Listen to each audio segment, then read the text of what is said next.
y'all see me? Am I, And so oh, huh? Can you hear it me? was just glitching in and out. Yeah, but Okay, you're now okay. moved. Okay, okay, now Okay, I think we good. Okay. I need to go. I need to get my good. light right quick. See, y'all, this is the thing about being on time. Like when we start on time, that doesn't mean that means that I'm still pulling clips and shit, but it's fine. I have enough for us to start. I will pull clips as the show goes on. Laverne is coming. I don't know where she's at, but I gave her the link, whatever. So you know how Queen Vern do. She gonna pop on when she pop. Let me just get my other light right quick. Say hello to the folk. We already have 329 of you here. Hello, everybody. We love you, love you, love you, love you. Thank you for joining Hood Conservative. Oh no, Trevi, are you? Oh no, Trevi is Oh no, Trevian, you are frozy. All right, so I'm gonna send her out and have her come back in, and I'll go over what we are gonna go over today as far as the subject. I want to get my other light for right here because I feel like I'm dark on this side. Let me just kick her out and she'll come back. Okay, let me just text her, tell her to come on back. But these are the technical difficulties of being technical. But thank you everybody for being here. We're just waiting for everybody else to come on in for Trevi to come back. Let me just text her, come back. Okay. So as far as subjects today, I know you guys see the our little Chiron here, our subjects here. So we are handling Lindsey Graham. We're going to cover that. We know Lindsey Graham has just died over the weekend at 71 years old. I don't know if they have quite a cause of death. I still think they're trying to figure that out. But I actually want to attack it from a whole different angle because you guys, I'm sure you've watched, Fox and CNN, and they'll give you that sort of perspective. But I actually want to look at Lindsey Graham from the fact that the most surprising thing about his death is that people are saying that his net worth is actually not high. And you would think that for somebody who was so into war and loved the war industrial complex, that he'd be making all kinds of money in deals on the side, but it doesn't seem like that so. So I think that's very interesting. We're also going to be covering Charlie Kirk's Times Square monument. There is an artist right now who is putting up up there's Trevian, there's an artist right now who is putting up a Trevi. Other way. There's an artist right now who is putting together just flip horizontal. There's an artist right now who is putting together a bust of Charlie Kirk to go in Times Square, and it's like, why the hell would you ever put a statue of Charlie Kirk in Times Square, like in New York? I didn't even like Charlie Kirk in New York. That makes absolutely no sense. So we'll talk about that. I'm also going to talk about Boosie Badass, the rapper. He's been finessed by some MAGA swindlers. He had paid some people reportedly up to $600,000 to help secure him a pardon, which is weird because I don't know why he just couldn't call people who Trump had pardoned before and work through those channels. But he is saying that these people they said they had connection to certain people in the MAGAverse. We're going to give you their names. We're also going to talk about Kanye versus Jay-Z because everybody's talking about the Jay-Z struggle concert in New York at Yankee Stadium. I think Trevi is still frozen. Trevi, why are you still frozen? I think they're still talking about everybody's talking about the struggle concert that Jay-Z had at Yankee Stadium. Where he brought out Rihanna and Beyonce, and honestly looked kind of desperate to me, trying to put together try to piece together his whole Jay-Z thing. And it's funny because even with all that, he's not on the charts, and neither is Beyonce right now. But I will have more information on that. But while they were talking about all that stuff, Kanye had the biggest concert in the world in Albania, and it's like no one's covering it. I wonder why. So we're going to talk about that. Also, there was a murder in East St. Louis, Illinois, which is right across from St. Louis, Missouri, one of the most dangerous cities in the country. There was a murder there. This young girl, she murdered her whole family because 5 people because they wouldn't let the boyfriend live with them. So that's a story that Laverne sent. And also we're going to end off things talking about Chris Brown. Lately, I'm Chris Brown has here. been okay. Good. I think it Lately, was I'm just just a I'm just getting signal. everybody. I'm just getting everybody to run down, All right. or waiting on you to get here. So yeah, to end the show, we're gonna talk about Chris Brown and his molestation of all these women. at his show. People are shocked by it, but to be honest, I mean, I won't get into it now, but it's not anything that Janet Jackson and Bobby Brown didn't do 20, 30 years ago. So I don't know why we're so shocked about it. But we will start. Hold on. I didn't even get a chance to even import clips. So we'll get this graphic in. And I'll let you riff on that while I go get my other light, Trevi. I just want to make sure you were in good. Yeah, this is good. You're in good. This is good. Good framing. You can hear me. I can hear you. Good. Okay. This was it. There's always all this technical stuff, guys. You have no idea all the technical stuff that we have to like go through, and like me trying to get my damn shot together and all this stuff. Like there's always stuff. For being the producer, the director, Okay, I'm the producer, the director, and it's funny because over the weekend, last Friday, and I want to thank you guys for tuning in. I had a pod last Friday with Anwar Khalid, who is the CEO of Young Black and Wealthy, and I also had my live panel show on Saturday. I want to thank you guys for tuning in. Those live panel shows are crazy, Trevor. When you talk about being a producer, okay, so the live panel show, I'm not just a producer. I'm the producer, I'm the writer, I'm the director, I'm the host, I procure the guests. I'm freaking, I'm the cook and the chef because I'm cutting up the strawberries for the thing. Because I have I come from, network TV. So when I have people come here to my studio, I always have craft table, snacks and things. I have, I have like strawberries and cheese and chicken and, fresh cut, warm naan and all this stuff I have to make. And I'm doing all this myself. So before the show started, I'm waiting for the guests to get here. I'm in the kitchen. I'm cutting up strawberries, trying to put the show together. There's a million different things to do. All in me. But I appreciate it, Benji. I just want to let you. Everybody know that you have been such a great one-man show, and I promise you, let me get past this project next week, and I'm all in. I'm gonna be right there with you. It's just a lot, but I'm focused on the money. Right. But you all, thank you for joining us on the Hood Conservative. This is Laverne Spicer's Hood Conservative. Yes. I'm sure she will be joining us shortly. Yes, she is. Laverne is and she actually talked to me this morning because when I come down there, hopefully you can come when I go down there. It's official. I'm gonna go down there. My birthday. Yes. Okay. Okay. Oh, okay, great. So so we get together. Laverne actually wants me to help her redesign her studio. Laverne always uses a background. She wants a studio and a backdrop, and I had her send me pictures today and whatever. I'm not sure how we're gonna do that show because we will all be together. I'm not sure what we'll work it out somehow. We can do it in my hotel room. Right. We'll work it out somehow. Okay. We'll work it out somehow. You're gonna be at probably what do you normally stay at the Four Seasons? Yeah. Okay, yeah, I got a hotel somewhere on the beach because I used to live on Miami Beach, so. I wanted to go back to my old neighborhood, and it'd be nice to go back there now with a little bit of money in my pocket. I was down there all down and out and poor. It's always good to go back to your old stomping grounds when you were poor to when you have some money. You know what I mean? It feels a lot better to be able to go back and kind of revisit that. That's not it. Well, maybe for you, but what? In the days where I was poor, and actually the days that I was broke, because poor is a lifestyle. It's a mindset, broke right? The days that I was broke, and when I see those places, I'm like, damn, and I can't wait to get away from it because I just don't want to feel that, Well, and that's also the reminder of me never going back to that. Well, the thing is, it's not so much about. It's like the whole city. You know what I mean? When I was in Miami in general, my mom had died, I lost everything. I was just struggling, and I haven't been back since then. So to be in a much better place and to go back and to kind of go as a tourist as opposed to a person, because the thing about a lot of these tourist places, especially a place like Miami Beach. Miami Beach is very transient. People come in, people come out. It's like the Love Boat. There's new people there every weekend. I'm dating myself here with the Love Boat. I was a kid when Love Boat was out, but I do remember the Love Boat.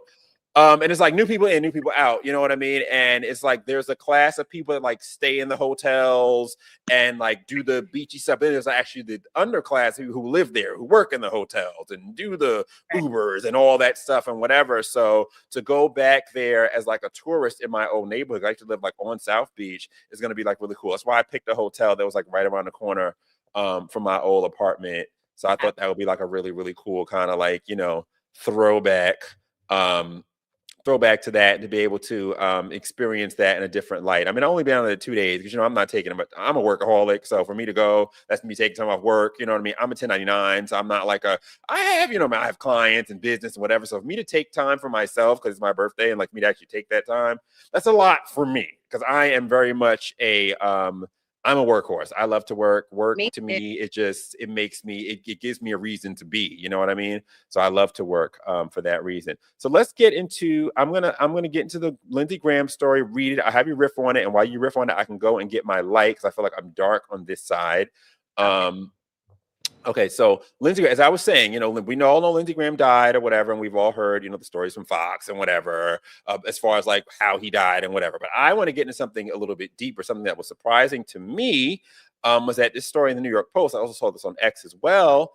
That Lindsey Graham had the lowest wealth in Congress despite a lifetime at the center of power.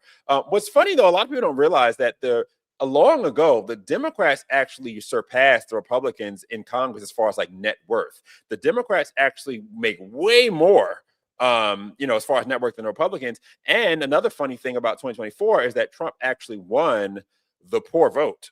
He won the votes of people making under $50,000 a year, which is like the first time a Republican's done that in like forever. But let me just read the story here, the New York Post story. I'm going to read it here.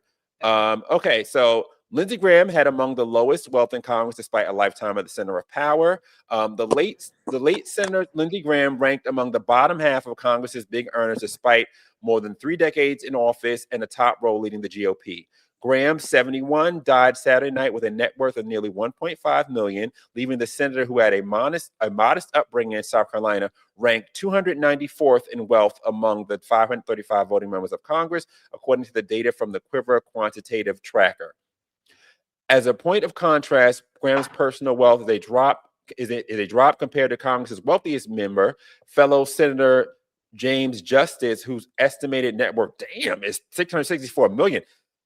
Damn, Jim Justice is worth $664 million from West Virginia. I think he had money in coal, though. I think that's why. Both men earned a Senate salary of $174,000 a year. Despite a 31-year career in Congress that catapulted Graham to the center of power in the Senate, the South Carolina native has never strayed too far away from his humble roots. Graham grew up in a blue-collar family in the small town of Central South Carolina, where his parents ran a restaurant and pool hall known as the Sanitary Cafe. A young Graham lived in a room right behind the family business. The late senator previously credited his working class upbringing, in which he helped his parents run their restaurant, with pushing him to be the first person in his family to go to college. But while attending the University of South Carolina, both his parents died of illness just 15 months apart from each other, leaving Graham to adopt his then 13-year-old sister and get her through education. By the way, that's the sister that's actually taking his place in Congress, his little sister. After earning his law degree, Graham joined the Air Force and then made his debut in Congress as a representative in 1995, then a senator in 2003, where he led the GOP's foreign policy issues. Graham's net worth remained relatively constant over the past decade, with the senator mostly trading in mutual funds and mutual corporate bond funds. The senator, who never married and had no children, also owned a townhouse near the Capitol that was estimated at $890,000 in value, as well as a home in Seneca, South Carolina. During the lead up to his failed 2016 presidential bid, the Center for Responsive Politics group ranked Graham among the least wealthy members of Senate for 10 straight years. Graham died of a brief and sudden illness on Saturday evening following a trip to Ukraine, according to his office. His preliminary cause of death was a ruptured aorta brought on by chronic heart disease, DC Medical Examiner's Office found. So, wow, I find that like super interesting that like, because you would think, first of all, you would think that Senator Lindsey Graham would have way more money than like Jim Justice from West Virginia. That just totally shocked me that he's worth $665 million. Like, that's nuts, because he was the former governor of West Virginia. But as much as Lindsey Graham like war, and as much as he was a part of the complex, why was he not getting money off that? Because everybody else gets money. So that's shocking to me. What do you think, Trevi? So Lindsey Graham just has great offshore and money hiding tactics. And that is the bottom line. To see a sitting senator continue to press Congress to send money to Ukraine.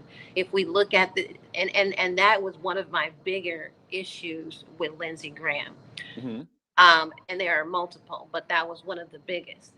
That Ukraine war we were all promised would end in 48 hours. But then we saw the onslaught of Congress continue to send billions and billions and billions of dollars to Ukraine, even though to us as the voters and the taxpayers, they reported that they did not want to send that money. But across the board, 100% of the time, every U.S. Congress and senator voted to send billions continuously on every vote to Ukraine. And Lindsey Graham was the spearhead to make sure that money happened every time. And there is no question that every single congressperson got a cut every time they voted for it. So anybody who know, and that's one issue. Number two, don't propose to fly anybody else's flag in our country, in our Congress, in our chambers, but the United States flag. Anybody who says that we need to be supporting another, we don't need to do shit.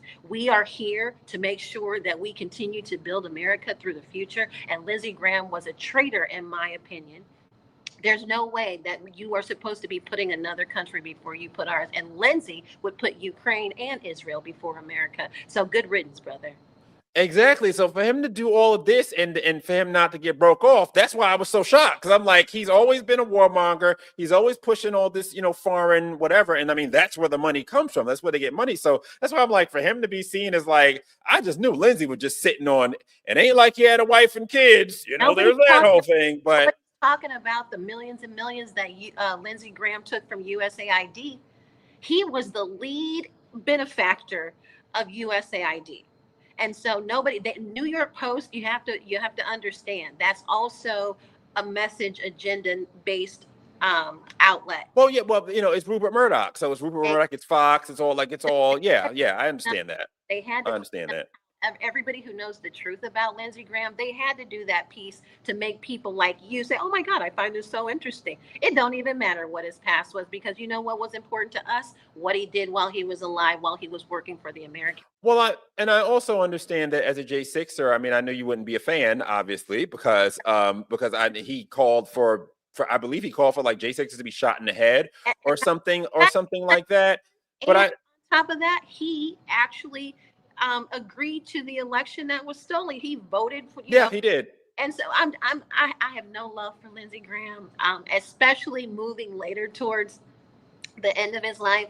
I found him a hypocrite. What do you think then? Because that's I find that odd too. That's why I wanted to bring out this story. And I find it so interesting because what then did you think? Why was he so close to Trump? Because I mean, he's been so anti-Trump. He's been so anti all the things that, you know, Trump has wanted to do for like how long, you know? And then now it's like all of a sudden they're bosom buddies. Like how did that happen? The original agendas was messing with his money. Okay. Money is the only thing that moves our officials. Okay. Nothing else. Yeah. Money, power. And so Trump's original it wasn't on par with what Lindsey had as a life on his schedule as a lifetime politician. They mismatched.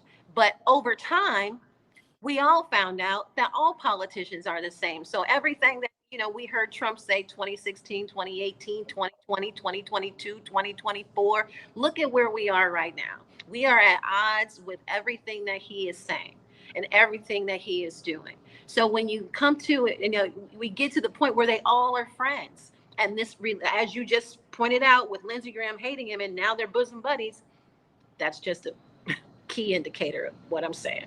Yeah, that's it. I thought that was so strange. That's why I wanted to highlight the stories. I thought it was very interesting that, you know, now that would be the narrative. And for him not to be getting money, I mean, was he just that much of a true believer in war? I mean, you got to love war a lot. So I'm like, you love war that much and you're not getting broke off? Like Nancy Pelosi, Chuck Schumer, they got the most money. Trust me. Yeah. They have swindled the most. They are like the Three Stooges of stealing. And I mean, his sister's in there, so basically she's just gonna do whatever. She's basically gonna be a you know, just a rubber stamp on whatever it is they had going. She's gonna, because I don't know what experience she really has or whatever. But I mean, it would just be until November because I believe he was up for re-election anyway. So who do you like now to replace him? May as well just talk Republicans. It's a Democrat. It's not happening for a Democrat. So what they're talking about Nancy Mace. They're talking about Nikki Haley. They're talking about Trey Gowdy. It doesn't even matter. You know, once it is that they put a candidate, see, this is where we need to go back to where elections are no longer real. Trump being the advocate of saying after the 2024 election that his election was the last election. There are no more elections. There are just appointments. And so it doesn't matter anymore who we think we choose unless we dig up somebody that we found grassroots and we move them upward ourselves. Anybody that they appoint, anybody that they replace them with, the agenda is already solidified. So this is where we need to honestly think about self-survival and self-sustenance and self-maintenance, because whatever is going on in politics right now, it is against you. You may think that you're voting for somebody. You may think a politician has your best interest at heart. It's a lie, all of it. And if you haven't seen it and recognized it to this point and believe it, then you deserve whatever they are going to dish out to you, because you will be the victim. And so that's why I just tell everybody, all politics is a lie, all of it. It's a money laundering scheme. And even when people run for and just running for office, you're getting money from people. And if you lose, you still get to keep the money. It's one of the biggest scams of all time, running for office. So you get to scam the people before you even get elected, if there was a thing. And the fact that you have to have that, it requires, you know, $1 gazillion in general to run for office because of the whole, you know, TV commercial industrial complex. I mean, that's a part of the problem itself. I always said that if we really wanted to have true elections, I think we should take all money out of Congress. I think there should be no political commercial on TV. All that stuff should be handled by PBS. We have a whole PBS. So all debates, all commercials, everything like that should be on PBS. So when Americans want to know about what's going on with, because it's free, they want to know what's going on with elections, turn on PBS. Then I can watch my, you know, King of Queens reruns and all my other stuff in peace without them bothering me all this bull crap, stick all these damn commercials. I mean, thankfully, Pennsylvania is not that much of a swing state. But if you're like in a swingy, I mean, it is a swing state, but, you know, I'm in Philadelphia. But if it's like a swingy swing state, like one of those states, they're inundated with commercials all the time. And it's like, you can't even run unless you have like $1 zillion for commercials. I mean, let's look at what happened with Thomas Massey, you know, down in Kentucky. That Galrain guy basically won off of creating name recognition for a person they just grew in a petri dish somewhere. And who is this guy? And it's like, but as long as this how our elections go, it's always going to be shady like that. And that's why, you know, I mean, Bernie would always say, I mean, Bernie's another one he has his own shady past himself, but he's full of crap on his own. But one of the things that when I was a follower of Bernie, you know, 10, 11 years ago, he'd always say, you know, take the money out of politics, take the money out of politics. And this is why, because even if you wanted to go in and do the right thing, in order to get to the next level, there's a certain level of money you have to have. You don't have this money, so you're going to have to get it from people, and no one's going to give you money for nothing. If they're going to give you money, they're going to want something back from it, and you're going to have to pay the piper eventually. And that's what makes this whole situation corrupt. And then the other corruption is that when you talk about term limits, which would also, you know, drain the swamp, the people who vote for term limits are those who are actually in Congress. So they're going to vote to limit themselves and limit their own power, limit their own money. Of course not. So therein lies a problem. But while we're fighting one another and we're, you know, Chud the Buildering and racist here and racist there, and even with the trans, I mean, obviously keep it away from the kids, obviously, but just our fights and all that stuff, we're not seeing the bigger picture that we are being royally screwed by our government, by everybody who is in Congress, because it's all a lot of money thing.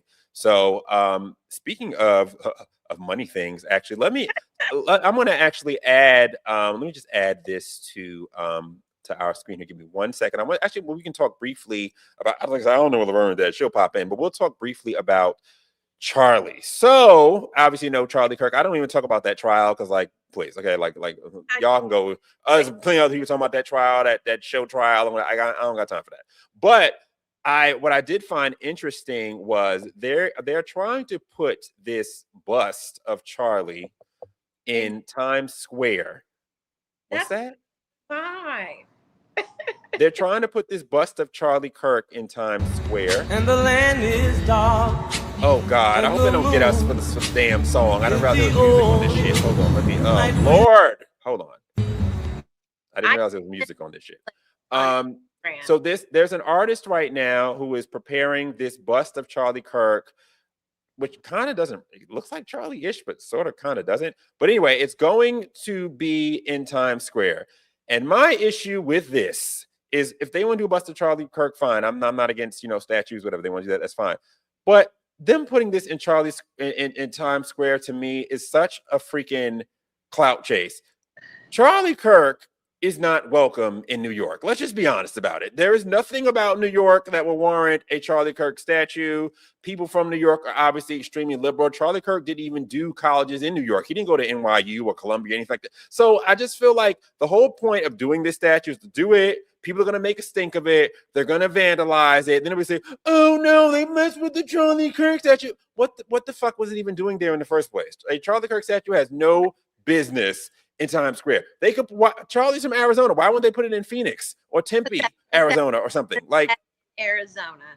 Because it's just it. Look, I don't think it's gonna make Times Square. I think Zoran Mamdani will come in and say, look, he has no right. He doesn't have any power in New York for us to give him that stipulation. I don't think it's gonna happen. I think they have done this and said that we want to put this in Times Square because they want to make another farce out of Mamdani. And so it's not even going to make it there. Mamdani is not going to. I don't even think they want to make a farce out of Mamdani. I just think that the artists and the people behind it just want clout. Because if you put it in Times Square, it's going to be a story. They're going to be, of course, you know, the libs, because they're, we don't want, it's going to be a whole thing. And it just creates more. It's going to get removed. They're not going to get a permit to do it. So it's just another one of those, you know. I think it's absolutely for clout. And to me, it's not even honoring Charlie. Like to me, if there was a statue of me somewhere, I mean, I'm from New York, but if there was a statue of me somewhere, put it somewhere where it's going to be appreciated, not like, you know, shitted on. And you know, I mean, obviously it's not going to be like a permanent installation. It'll probably just be like a thing that like moves around or whatever. Like how they had the statue. Remember, I think we covered this on the show like last year, the statue of the fat chick in Times Square, the fat black lady, because it's like, this is what black women are, I guess, you know what I mean? And even that was offensive enough. So I think that it's a part of that sort of series of things where they have like these installations that kind of come through and whatever. But to me, that this absolutely makes no sense. I mean, at this point, a statue of Donald Trump wouldn't even welcome in Times Square. And he's literally from New York and helped build half the damn city. So, I mean, come on. That to me is so dumb. And it's just so besmirching of his memory. Like it's just a clout chase. It's literally a clout chase. Why? Like, what would be the point of something like that? It's so stupid. It's so stupid, such a waste of time. So let me get to the story that I know you were the most interested in. And that is, so we all heard about what happened with Andrew Gillum, who was the former mayor of Tallahassee, Florida, and he also ran for governor in Florida against Ron DeSantis, and we dodged that bullet, praise the Lord, that he did not win, because he was caught. Now I don't know, was that before I think it was after he lost, that he was caught in that room in the Mondrian in Miami Beach with those white men and the meth or whatever, and they left him on the floor with throw up and whatever. I won't pull the pictures out. I mean, we've all seen the pictures, but one of the main plantation overseers, the mammy of all mammies. And you know that story, Candace. What about Candace? Candace broke the Andrew Gillum story. Oh, she did. Okay. Okay. So the mammy of all mammies, you know, the plantation overseer of all plantation overseers, Angela Rye and Bakari Sellers, they have a podcast with Andrew Gillum. It's called, I think, Native Born or Native something or other, whatever. And basically it's the Democrat plantation overseer, you know, podcast where they tell black people, you know, how to stand in line and how to, you know, vote and love the Democrats, even though Democrats are out here giving everything that belongs to black folks to illegals, but they tell us to, you know, stand in line because, you know, Trump bad, and everybody who doesn't like Obama is like a coon or whatever. You know how this shit goes. So she was on her show after Andrew Gillum has now been caught. He's on his way to the Essence Festival in New Orleans. He was caught somehow with more meth, so he likes meth, and he was arrested, and she is going on his defense, trying to, you know, ride for him. I mean, it's great she rides for a gay man that way. If she rode for Common, she might be able to keep him. You know what I mean? Oh, I got remember that relationship. That relationship failed. Ryan Common. So she did. So she couldn't keep Common, but I guess she's going to ride now for Andrew Gillum. So let's watch this video of her. It's about a 2-minute video. I'm going to play the whole thing, and then Trevian's going to come in and just tear her apart at the end of it, because she's been raring to do this. So let's play the Angela Rye Plantation Overseer video. The stuff that you put in the comments where you saying little slick shit about Andrew, he doesn't even see it. So you are still just as invisible and just as small as your dumb ass has always let me been. just say that's not. Well, hold on. Let me keep going because I'm not done because yet. I know, but you also, but I'm there's not a done point yet. that I want you to riff on because Andrew may not see it, but his kids are old enough. I'm going to get there.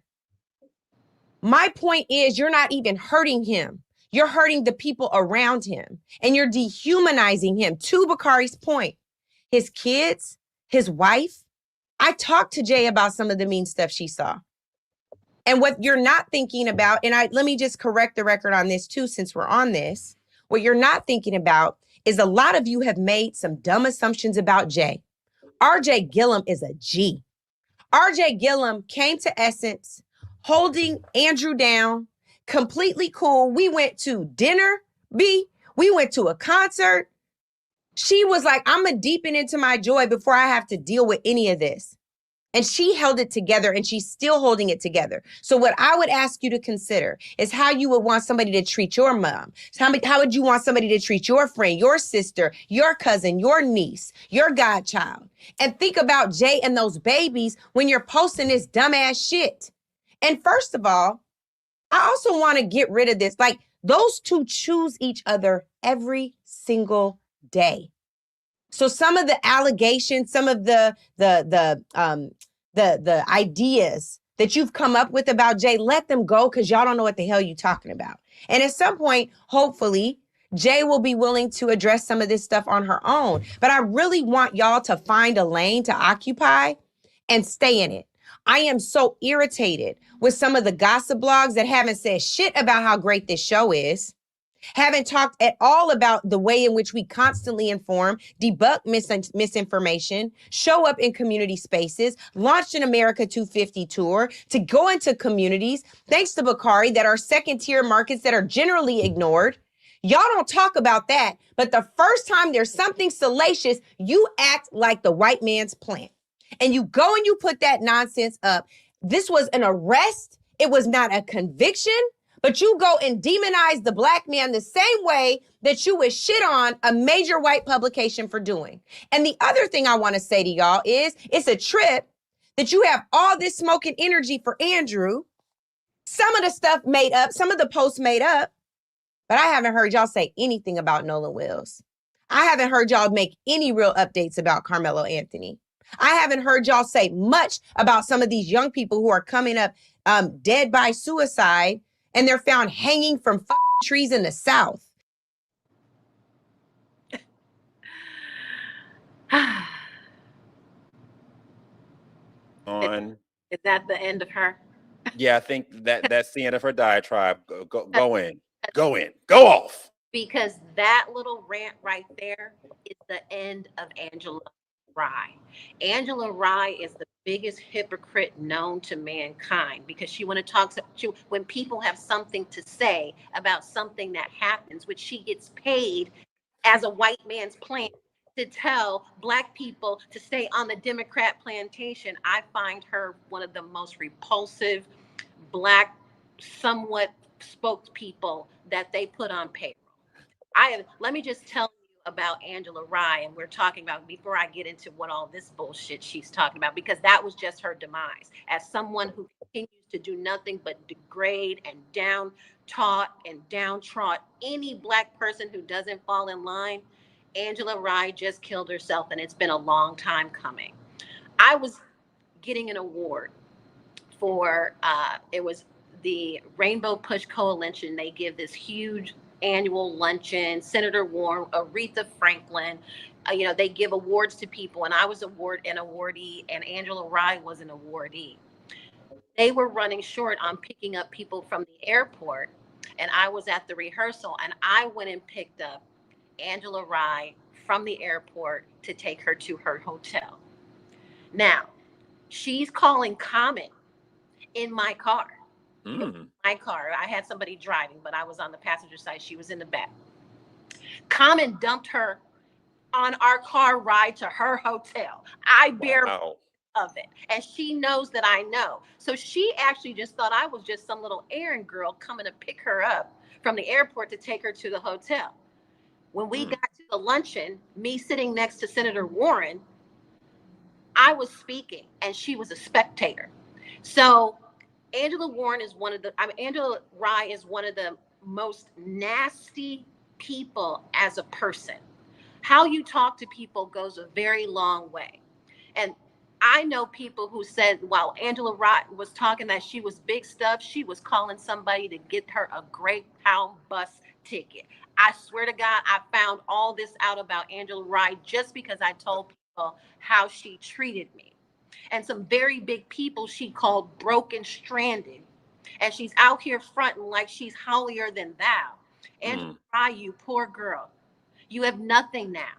CNN dumped you. Everybody's dumped you. You're now defending a meth addict. And for people saying something about him being busted a 15th time, and you still want to run to his defense and downgrade everybody because they and downtrod everybody because they have something to say about it, the very thing that you get paid for, sit down.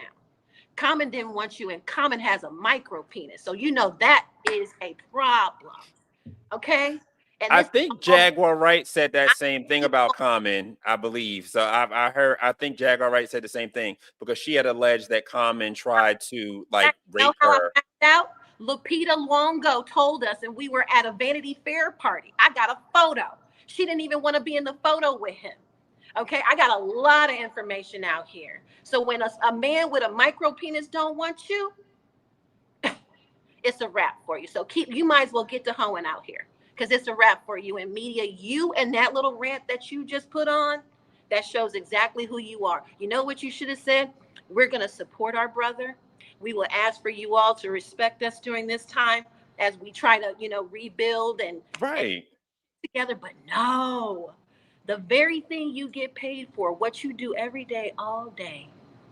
And now that circle came back around to where you sit at, where you were sitting at that moment, and you wanted to push it off on everyone else.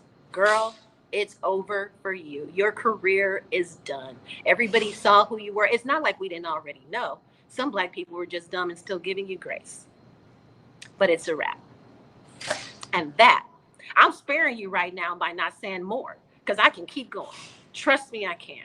Oh, no, keep going. I want to hear it. Like, we here. I can't stand this hoe. Like, please, keep going. I can't stand her ass. I can't stand her ass. You know what? Thinking about people like Angela Rye, it kills me. And I always say this. It's always the light skins and the octoroons. They got to do the fucking most with the blackness. It's like, bitch, you hardly fucking black. You like 2% fucking octoroon, had a black grandmama on your daddy's side somewhere, some bullshit. And then you fucking sister soldier. And you got the nerve to call somebody like me, who with FBA all the way, descendants of slavery, can literally map my shit. I can go to a graveyard in South Carolina and literally map my shit. Like, you know what I mean? Who can do that? Many people can't. You know what I mean? Got the nerve to call somebody like me a coon, but you fucking octoroon, half a light skin, like, bitch, bye. I can't stand that hoe. So please drag the fuck out that bitch. I can't stand her ass. And I didn't even see that whole rant just now, but even like, bitch, you in there begging, talking about some, and they don't want to cover this show. Bitch, nobody want to. We talk about meth heads and people getting arrested. Nobody want to hear about your little tired ass show. Like, who the fuck wants to hear that? Are you mad about people for covering news and covering things as salacious? That's the point. If I was caught on a fucking hotel room somewhere, you know what I mean, with some white men and some meth or some shit like Andrew Gillum, niggas is gonna cover that. They're not gonna care about. I'm not gonna be. Why don't they talk about my podcast? They're not gonna talk about that. No, they're gonna talk about the salacious news and the issue. And the thing is that at the end of the day, then why are you not chiding him for fucking being there with the fucking meth? You talking about some, his wife and she held him down. He's holding that meth down. Clearly, he has a problem. Clearly, and Bakari Sellers over there looking like he ain't slept in a week. So that nigga looks stressed out as well, dealing with her ass. It's just nuts. I don't know what their viewership is like. It must not be so great. Gotta be rock bottom. And if and I will tell you, from the time that podcast started, I knew it was just a matter of time. But what it is now is we're coming into election season. They would have dropped, if Democrats were in office, they would have dropped funding that podcast. But the fact of the matter is Democrats have to put all hands on deck. Absolutely. During this upcoming, 2028 to try and resume to power. And absolutely. What are the plantation overseers? That's what they do. You heard it about, and you the white man's this and the it's just like I did not hear that clip before she started. I just knew she was gonna be on some mammy shit because she's always on mammy shit. Always on some mammy shit. The white man is this and the white man is that. And bitch, stop, bitch, you white. Shut the fuck up, ho. Not care. The white man doesn't stop us from doing a single thing. Not in a single day, at a single moment. A lot of us can get up out of here with a passport. Laverne calling me, and I know she knows I'm on the show. Oh, that was Laverne? Yeah, that was Laverne just called. Laverne, why you calling people? Get on the show, Laverne. I know, Laverne, get on the show. You know I can't get off the show to take the call. I'm not trying to avoid you. But yeah. And by the way, if y'all see me in my phone, I'm not ignoring the show. I'm producing the show. I'm getting ready for future segments. I'm producing the show because I'm a million things at one time. So if you see me, I'm just getting ready for pulling shit for later segments. But anyway, go ahead. So, Angela, they have to drag her along because they don't want to take a huge loss. They've already put all this money into funding that podcast, and to get rid of them right before this election, the push to their, candidates, which I think will be Rahm Emanuel and J.B. Pritzker, both coming out of Chicago. And then Gavin Newsom, I think they just need everybody on deck, and it would be a huge loss to get rid of that podcast. And Bakari, he's a little bit more intelligent. I don't really have an issue with him because whatever agenda he's pushing, at least he can say it intelligently. But Angela Rye, she is a detriment to the party, and I'm believing they may keep Bakari and replace her with somebody who actually can continue their agenda, because imagine the money that they've put behind this podcast for the last 2 years or however long it's, they don't want to take that loss. And there's always somewhat of an audience there. So they can bring in a bigger voice, more respected, and keep, what is it called? Native land? I don't even know what that shit is. Yeah, I think it's on native land, native sun, native so they some shit. It's some wokey ass shit. Don't fucking give me the line. I don't watch the bullshit. What I see is whoever is funding the podcast, I see them getting rid of Angela and bringing in a black woman voice, still in the same agenda, but more respect. Oh God, is it gonna be what's her name? Because I can't do it. What's that chick name? She get on my fucking nerves. Teslin. Gosh, please not Teslin ass. I can't do it with her. I can't. You know what? Teslin is, I think she's outplayed herself in the game as well. I remember she came. Because Teslin was giving you Bernie, then she was giving you Trump, now she's giving you Democrat. She just like that bitch all over the place. She's going where the money is, and yeah. That's what Teslin is doing. Yeah. And so that's when that's when all of these networks and these opportunities will be able to expose her, as she doesn't have any loyalty. So when you don't have any loyalty, they get rid of you. So at least stand on something. Teslin, she barks. She's a loud barking dog. Yes. Oh my God. She's a fucking black chihuahua. I can't do it. She's a loud. I can't do it. Dog. If you look up strong black woman in the dictionary, that bitch gonna be right there. Like, oh my God, like shut the fuck up. Like, oh my God. Like if you she gives you strong black woman.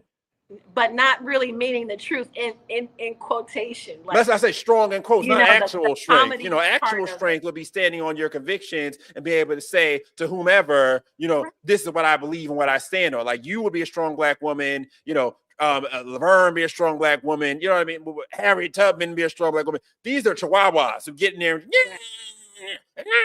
and it's just like anytime I watch her on something, I'm so annoyed. Like, and I don't know why they think that being that masculine is powerful. Like because there's a lot of these, Megan Thee Stallion-esque black women, but Megan get into that. Megan is a career whore.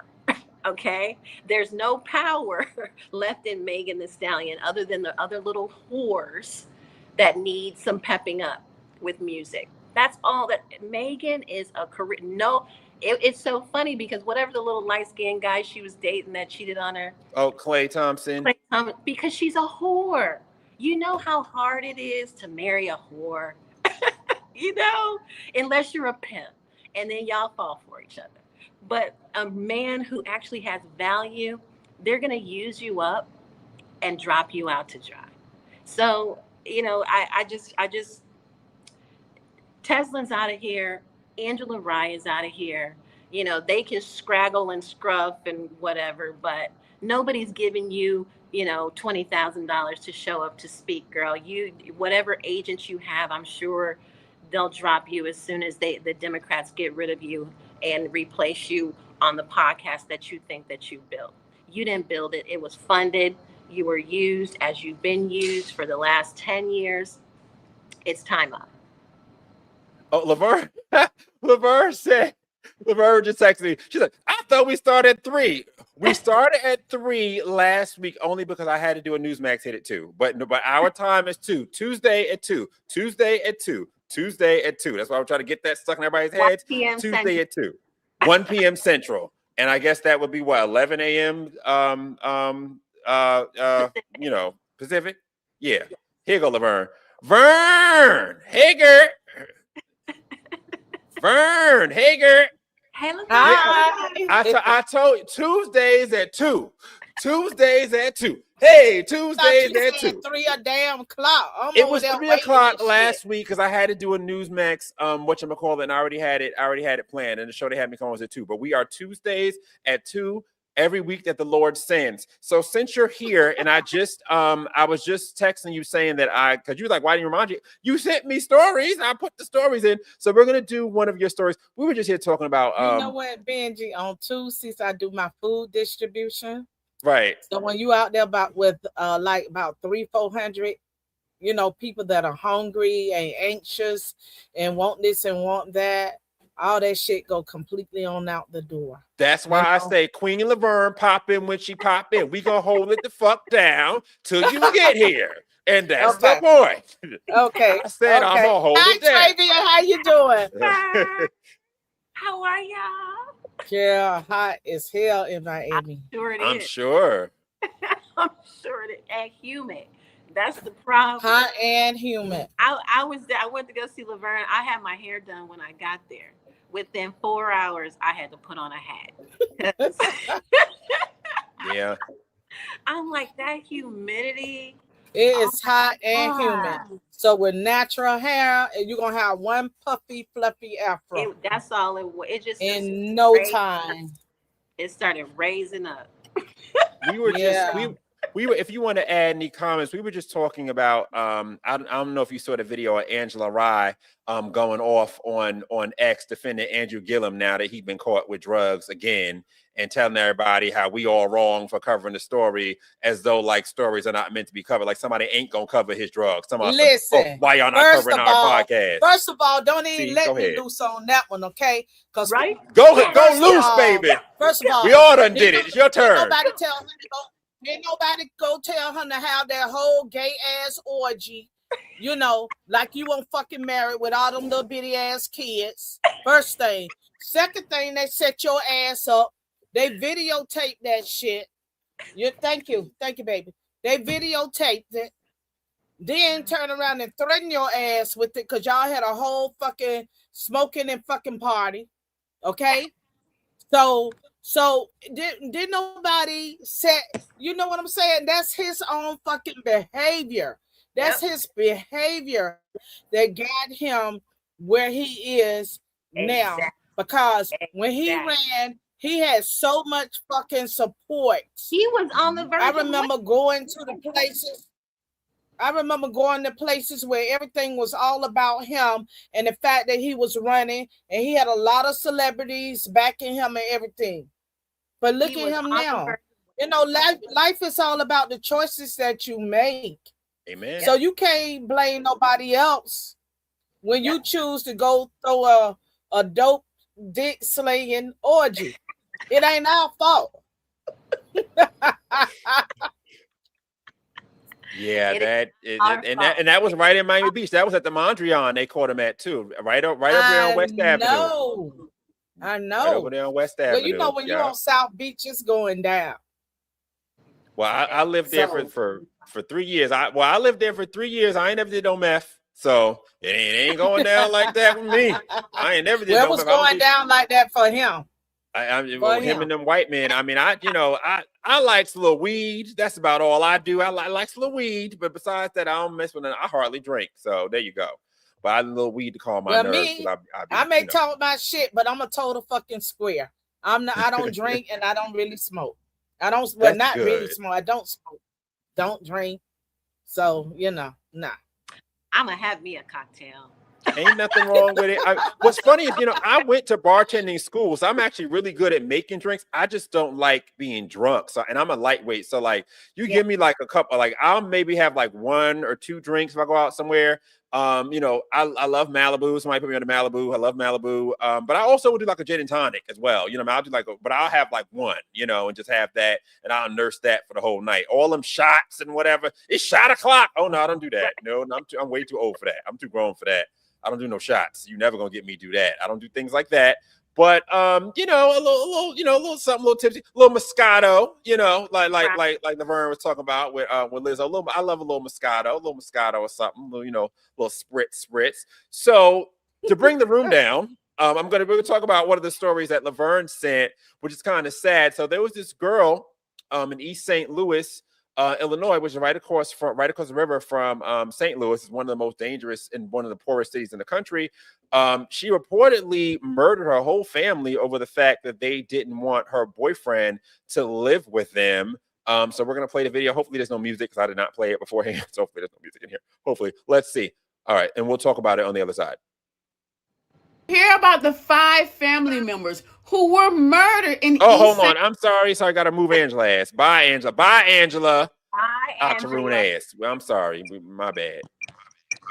You hear about the 5 family members who were murdered in East St. Louis by a teenage girl who was mad because they wouldn't let her boyfriend come live with them. 2 teenagers, ages 15 and 16, were arrested in East St. Louis, Illinois, after committing a mass shooting that killed 5 family members and wounded 2 others. According to rumors on social media, a teenage girl by the name of Juanita asked her family if her boyfriend could come live with them because he had been kicked out of his home. But when his family said no, she and her boyfriend went on a killing spree. Illinois police report that they went to 3 separate houses and shot everyone inside, killing 5 family members, including a 74-year-old grandmother, and wounding 2 more who have not died but are in the hospital in critical condition. The police are calling it a family annihilation. Condolences to the May and Thompson families in East St. Louis, Illinois. What do you think of this story? Leave a comment to let me know.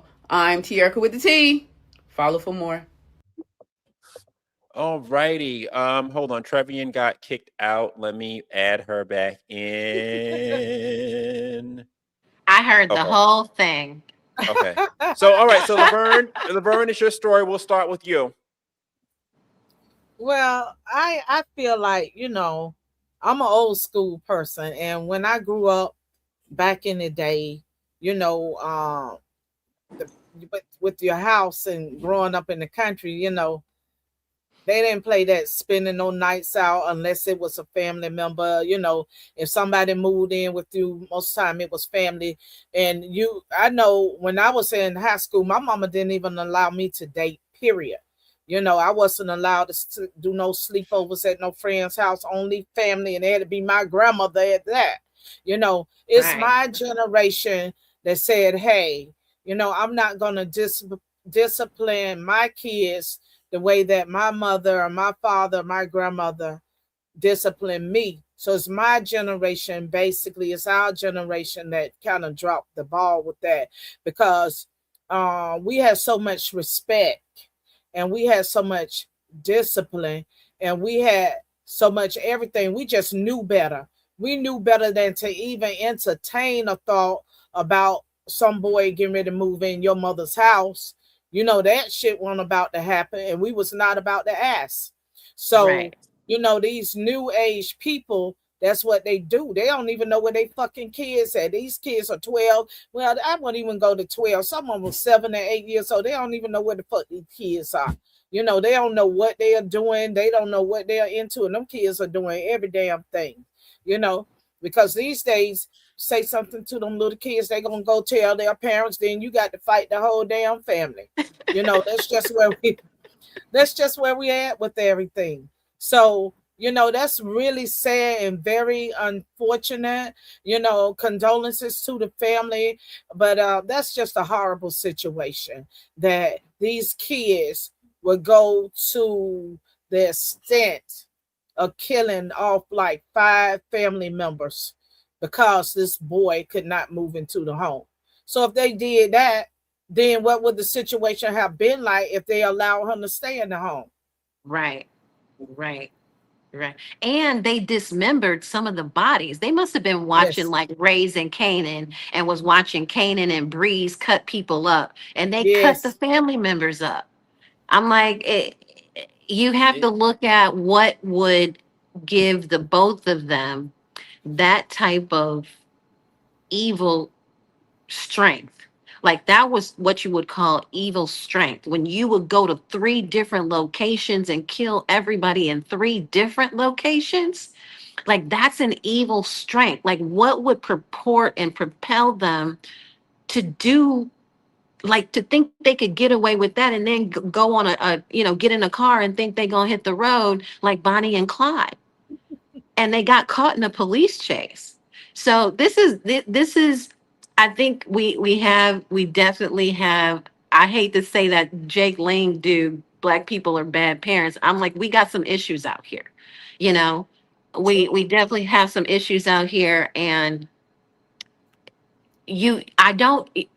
I will say that I don't get to see that until stories like this happen, because birds of a feather flock together. So people who have raised their children well are only around people who have raised their children well.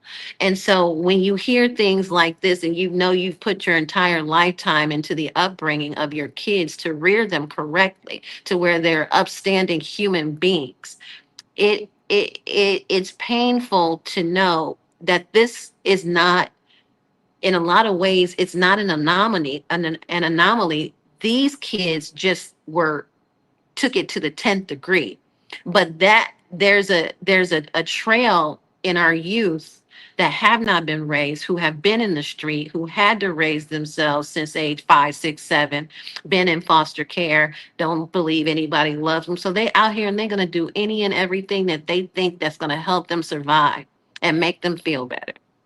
So I think this is a really, really tragic situation. But these two right here, there had to be warning signs, because this was a different level of evil strength. They went from house to house to house, shooting up right. everybody. You know, that you see those signals in those people before they get to this point. So you have to look at how the family is. The father is still alive, but unfortunately, the grandmother is dead. She killed her. They killed the sisters and brothers. You know, it's. You have to look at that family as well. Everybody's saying that everybody had a good future, and how did that daughter get to be like that? How did the family, if they were so good, how did you not see these streaks in your child? That yeah. and so I'm looking at it from a hurtful standpoint, but then I also have to look at it from a common sense standpoint. You know your child has those issues, and this was the culmination of it. And unfortunately, you did nothing about it. So here is where you are. And so I think that's the part that everybody is overlooking, the common sense factor that that child, if you can kill everybody in 3 different houses and cut people up, that child had them streaks for a long time, and that family Yes, did Lord. nothing about it. What I don't get, and it's just going back to old school, is that okay? If we just about to go away here. If you letting, and this is to homegirls, young girl, how you letting a nigga fuck you that ain't got nowhere for you to stay, ain't got nowhere for you to, ain't got like you, so you At got you 15, right. I like, to me, if you gonna do all that, and if you supposed to be, that's your boyfriend, that's your nigga, whatever, he can't provide nothing for you, and that y'all got guns and knives, so he can take that gun knife money to get you a room. This is East St. Louis. It ain't and it this ain't it ain't phone, expensive. You know what I mean? So he hasn't made no type of provision for y'all to do y'all little love thing or whatever, that you got to go kill up your family. Like, let me tell you, what is that? That what the fuck daddy, is that? that daddy that's still alive, talking about, how hurt he is. That daddy didn't knock that girl upside her head. Yo, you got a 15-year-old daughter out there running the street. You Well, didn't do he your obviously wasn't a job. good example because Exactly. I don't So, understand that. I hate it for the grandmother. I hate it for the younger siblings who weren't responsible for raising their sister. But I really take this back to the parents, and the parents knowing this for a long time. This is not something that just happens out the blue. You knew your daughter was into some shit and you didn't do nothing about it. That's when a hard and heavy hand needs to come Right. in and do some recorrecting, but you did And not beat that do it. ass. Whatever, You know, however you have to do it, send her off I, to a camp, put her in something, but you did nothing about it. And nothing. y'all want to make excuses about how everybody, nope, nope. You're gonna tell me all those people that took a bullet and got chopped up, didn't see nothing. Y'all talked about it. Y'all, whatever her name is, Sherelle, you all sat around and talked about how she was acting, what she was doing. You all, and none of you took the responsibility to redirect it. And so here you are. And so people have to, when things like this happen, there's always a backstory. There's always a backstory. And we have to take responsibility as parents to make sure our kids are not in the street shooting up people and chopping people up. And that's our own responsibility. And that was that family's responsibility. And they're taking the loss for not being accountable. it You makes know, and absolutely no Benji and sense. Travian, also the music has a lot to do with it. You know, the songs that they are listening to today's music, like for instance, that song by Scissor, how would pronounce that girl name? You know, the music to this song is so beautiful. But if you listen to those lyrics to this song, you know, I ride with you, I had the body for you, Oh God. whatever you need for me to do, I got Mm. it. You know, I mean, the Let song me is find the that music. I song, never because that heard song, that. I don't listen to this new I music. don't listen to If it. you listen to, but if you listen to the words of this song, you know, I had the bodies for you, I have the guns for you, Oh my you God. know, and all this stuff. I'm like, what the fuck? You know, you know. Oh my So God. this is the type of music that these kids are listening to, you know, Wow. and furthermore, for most of them, you know, if they was raised in the foster care system, a lot of them never had a chance to bond with anyone because Right. often they'll move from home to home to home. So they don't trust anybody. They only Right. trust some people in the streets In the that are streets. misleading them and leading them down a road of temptation, damnation, and straight to hell. Okay, those are the ones that they're gonna listen to. Those are the ones that they care about. Those are the ones that they want to hang with. So, you know, those are the ones that they are following, not people that say, hey, young lady, don't do that. You know, this is not going to work out well for you. Why are you with this guy? You know, he can't do a motherfucking thing for you. So why the fuck are you with them? They don't want to hear that shit.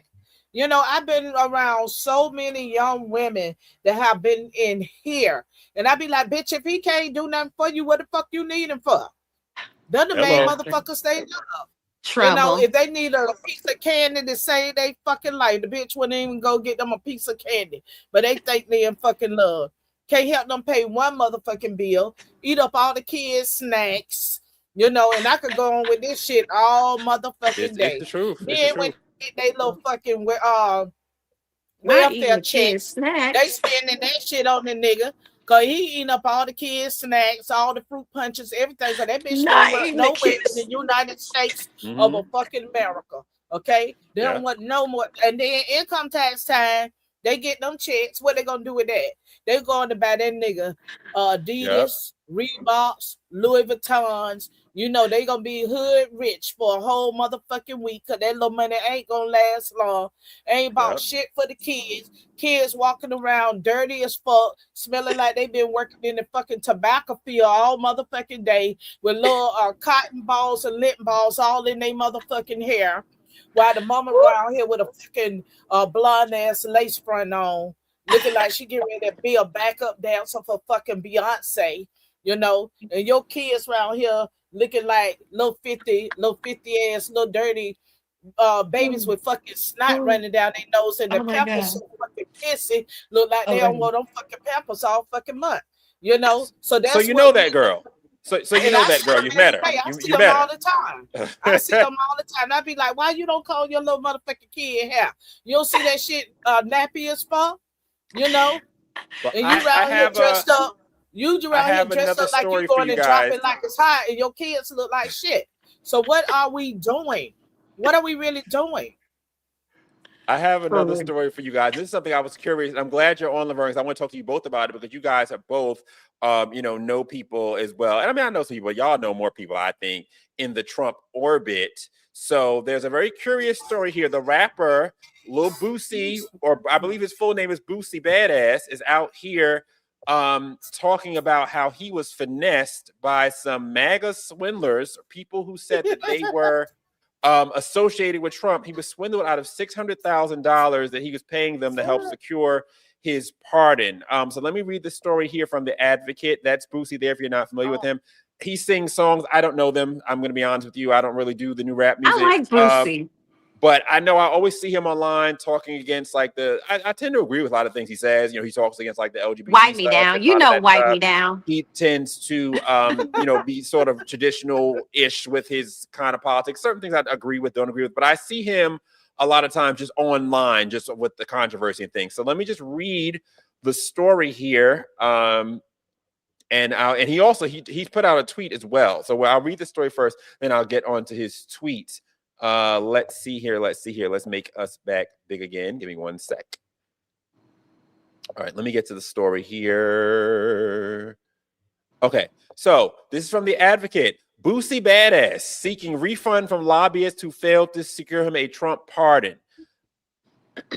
Okay. The way his hired lobbyists made it sound, Baton Rouge rapper Boosie Badass was all but guaranteed clemency last year through a presidential pardon from Trump.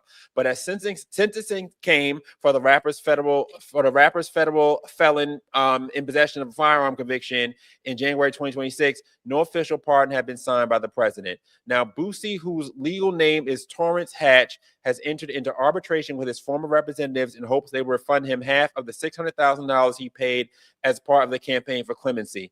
Targeted in the dispute are attorneys Jacob Wohl and Jack Berman of the Washington firm J.M. Berkman and Associates. The two previously pleaded guilty to telecommunications fraud in 2022 for operating an Ohio robocall scam discouraging people from voting by mail. According to Baton Rouge attorney Jill Kraft, who's representing Boosie in the arbitration, Berkman and Wohl strung the rapper along with promises that his pardon was making its way through the Capitol's corridors of power. It was along the lines of, it's in the president's office, it's a done deal, don't worry, we got this taken care of, those types of things, Kraft said. At issue in the contract, there's a clause under which Boosie could request a refund of half of the funds he paid the firm should he not be pardoned by a specific deadline. Oddly, however, the contract's set deadline was January 31st, 2025, a full 9 months before Boosie contacted the attorneys and penned the contract in the first place. That was a typo according to Kraft, and the true date was supposed to be January 31st, 2026.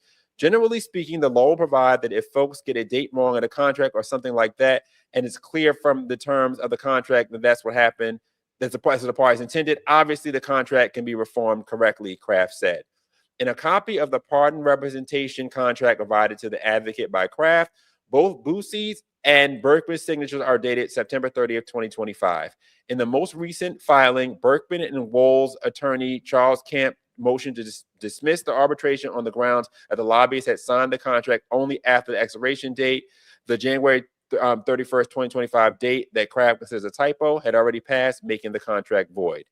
In a Monday statement to the Advocate, Berkman said the provision over the refund was never agreed to by his firm. Boosie has no reason to be unhappy, Berkman wrote. In 30 years of lobbying, I doubt we ever done more and harder work. We tried very hard. Berkman added that their campaign was made much tougher due to Boosie being arrested again in Houston early this year for allegedly striking a nightclub security guard with a hookah. Without the pardon, Boosie was sentenced to 3 years of supervised release, 300 hours of community service, and $50,000 fine for possession of a firearm conviction. Following his new Houston arrest, a California probation officer filed to revoke the above probation conditions on June 23rd. Should a judge agree to revoke Boosie's probation, he could face up to 2 years in prison, according to the filing. Berkman and Wohl provided Boosie and his defense attorney, Megan Blanco, with updates in early January that the rapper's pardon has been endorsed by several MAGA influencers and GOP politicians, according to Notice. Those who had supposedly signed in support included Erica Kirk and House Speaker Mike Johnson. Representatives for Kirk and Johnson denied granting the support, Notice reported Monday. In Erica Kirk's case, a representative said she wasn't even aware of who the rapper is. The publication reported that Berkman and Wohl gave repeated assurances that the pardon was moving through Washington with momentum, even messaging on New Year's Eve that the pardon was in Trump's hand and ready to sign. Blanco told Notice that days later, a White House aide said that he had not seen a pardon application of Boosie at all. Blanco has since filed a pardon application on Boosie's behalf. In March, after Boosie requested return of half his money, Berkman reportedly sent the rapper a text message saying the firm could not deliver the funds because it was near bankruptcy due to the fines on the Ohio robocall conviction. So it's sounding here like, oh, where'd Laverne go? You know what she'll it be back. sounded like? It sounded like Boosie gonna get some street justice. That's what that's about. That's what that is right there. That's exactly what's gonna happen. You don't get to lie to somebody saying that all there's- these people signed it and now there's you don't more. have the money. Oh, There's more. Yes, there's more. Boosie had put a tweet on X. Hold on. Boosie's tweet on X. Let me get it here. Where did Boosie's tweet? Oh, here it is. Oh, no, that's not it. Where's Boosie's tweet on X? Hold on. I have Boosie's tweet. Let me remove this. Okay, Boosie's tweet on X. This is his tweet. Hold, let me read it because that's y'all see it on the screen, but it's little as hell over here for me. So give me 1 second. Okay, so Boosie put out a tweet on X and it says Laura Loomer, Mike Cernovich, Jack Posobiec, I don't know, I never know how to say his name. Erica Kirk, Mike Johnson, Nancy Mace, Andy Biggs. Can the names above please make a truthful statement about having contact or no contact with Berkman and Wohl about my pardon process? $600K was taken from me with your names mentioned in emails by these people. Thanks. And then Laura Loomer, she replied, she said, I don't get involved in this type of work and I have no idea what you're talking about. No offense, but I also have no idea who you are and have never heard of your case. Seems like well, Berkman that answered the question. Seems like Berkman is using people's names without permission to get business. That's also not how the pardon process works. You can't pay for a pardon. Not sure who told you how that works. So looks like he got screwed by these people. He did. I mean, what I will say but is, you know who they are? Jews. But more than likely, Jews will get you every time. Floyd Mayweather should have called them. More than likely, with this type of press, he probably will end up getting a pardon from Trump because it'll look good for Trump. It'll be good PR for Trump at this point. So he probably, I mean, if I were Trump, I would do it. You know what I mean? It looks good for him because he's come through for this person. He's a black person. He'd come through for him. So it's good on the, with the PR on the racial front because, they're always trying to get him with the racial shit, especially given that he's had such a ding in his PR and his, with the war and his popularity with the war and everything. And now with this war, even which we didn't even get into today because I don't like to cover the war, frankly, because we don't even know. One day it's here. Who knows what the hell's going on with the damn war? But anyway. Right. I don't think he'll do it. I don't think he'll do it. Just, Laura Loomer out here saying, oh, you can't pay for a pardon. That is absolutely not true. It's about $2 million minimum right now to push a pardon through. And I know that factually. I'm not going to tell you how. Now, what I do, I will say, so I was approached, C. Murder, who is a relative of Master P.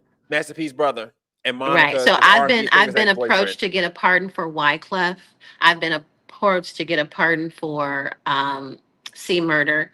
And the process that I've always gone through is going directly to the pardon czar. Okay. And that's not, people think the Black woman is, no, she's not. She's just the face of She's the face of it. Yeah. She's the face of it. And that's fine, But the key is to get that application in the hands of the pardon czar. And at that point, they will tell you immediately what the probability is, what the approximate time is, and with no guarantees. So I've gone through this process literally. Well, I didn't understand what Boosie was. Rappers that Trump has pardoned. So why wouldn't you just talk to them and find out what they did? Like, well, why would you see, that's why Boosie went. So let me just tell you, this is another Angela Staton King ploy. So of course, Angela trying to make her money anyway. Okay, Boosie, I'm gonna bring you to the White House. We're gonna sit down and talk with Alice Johnson. She gonna get you a pardon. That shit didn't work. Okay. Is that what she did? Did she do that? Oh, there's pictures and video. Well, I don't keep up with Boosie like that. So you know, you gotta. I'm gonna educate you.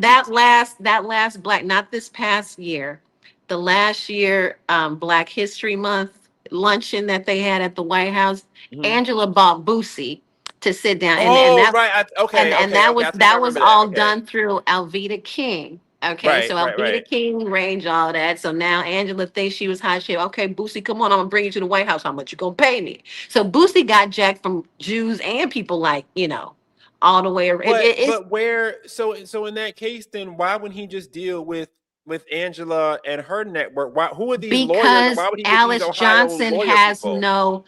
Alice Johnson has no power when it comes down to it. As someone who had to go get her official pardon certificate from the president, only one person you deal with. That one person is the pardon czar. So now that relationship I've culminated since the whole pardon So, situation. because obviously just audience doesn't know, like you were Jay Sixer and you were pardoned by Trump, so that's why I wanted to bring this story to you because you would know more of like an inside track. What I don't understand is then if there's Alice Johnson, obviously she's the figurehead. Obviously she is the person representing. Right. She's the person who goes, which we understand. She's not like a lawyer or anything like that. Like, we get that. Right. And there's Right. so who is the person underneath her that's actually doing the actual nuts and bolts of the like who's this law? Nobody's person doing that? underneath her. She's Okay. not. She. How I and I and this I, Because I like, okay, for respect example, her. I look at it like this: like, okay, the Queen of England, right, is like the Mhm. figurehead of like England, but she's not like doing the legislative So, whatever. There's like then Keir you Starmer have and the those people. So you have the people that actually do the job, and then you have right, spokespersons. right, Okay, so she's exactly, a which we get, spokesperson, right, which we get, right? and that's fine. And Obviously, that's so fine. Trump's a showman, we get it. part of my pardon process and communicating that situation, you are told particular things, so you don't share the information to protect these people who actually are the decision makers at the end of the day to put it on the president's desk to get that signature. So when I say the pardons are, those people actually call the shots to say, okay, bring these many files and get this on the desk of President Trump. President Trump will get a small briefing of what the situation is, how it is, and then he'll make a decision. And So I'm sure I don't want like to. this looks good for this reason. That's what I was saying. Like for the PR thing, if they can make this, I honestly feel like him making this a thing as a last ditch effort would probably be his best shot at this point. But what I don't understand is how he got involved with the Wall and the other guy. Like, who are these people? Why would he even involve himself with them? I think this is part of Boosie not being able to get a passport and leave the country. I think outside of that, I don't even think Boosie would even worry about it because Boosie would make more money touring out of the country than he will in the country. And so what this is stopping him from doing is making the most amount of money that he could possibly rake in by touring abroad. So the $600,000 was a throw in the bucket in comparison to him getting to what he could actually make. So he had to go this route with the Jews because that little meeting set up Alice Johnson, I'm sure, and I'm speculating, but she had to tell him, look, it's not going to be up to me. And he had to go an ulterior route. And so that's why he ended up getting swindled and scandal, because the people who say they have the power and the connections and can set up a little meeting during a Black History Month luncheon, which is one of the most ghetto ones. I think that I stopped going, I think 3 years ago, because it seemed like a charity event to me. It wasn't like the Black Leadership Conference that Candace put together, where you actually, way better. where you got Ben Carson coming out to talk, you got the president coming out to talk. The president don't even show up at the luncheons. It's just like, come eat this little food, you little niggers, and then get the fuck up out of here. That's yeah. I was only invited to because I did the YBLS thing with Ken, and I'm so glad I was able to do that the first time, because I feel like it's just never going to be the same, because I just feel like something about 2018, 19, like things were still pure. You know what I mean? Everything was still kind of pure. You know what I mean? Right. And that's the one time I met Charlie too. That's the only time I've ever been met or been around Charlie.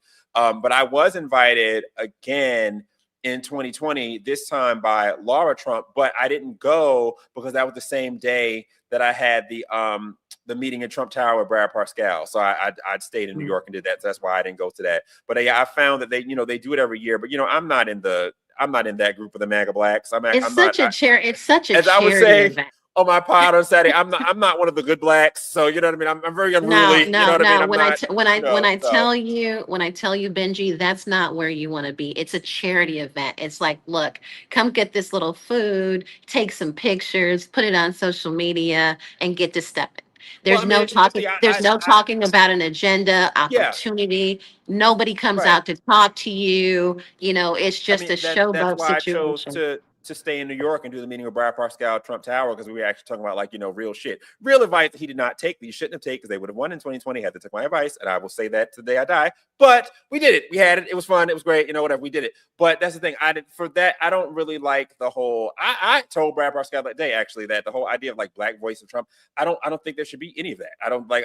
To me, we don't need to have. He doesn't need the black voice anymore. Everything separate. Like I'm so against that. Like I'm so against a black version of this and a black version. Like we don't even need all of that. Like you were on your show the other day talking about Black Wall Street. I'm like, fuck trying to be Black Wall Street. I'm Green Wall Street. And it doesn't matter what color Wall Street is. We try to do these like black versions of whatever, and then they get mad when it's like subpar. But you've niched yourself. Like I don't believe in black excellence. I believe in excellence. Period. I'm going to be excellent in whatever room I'm in. I'm black. Yes, I happen to be black, but I'm going to be excellent wherever I am. I don't look for black excellence or. And Benji, you are not Benji.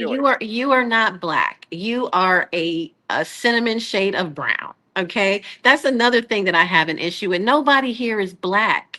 You know what I'm saying? Well, what it is? I like black. I mean, obviously not black. It's like because white people aren't white. They're like all types of pink and beige and shit. But I like black because it delineates from the idea of African American. I can't stand African American. I don't know nothing about Africa. I don't know nothing about. Yeah, that was Jesse. You know who built Jesse Jackson coined that term.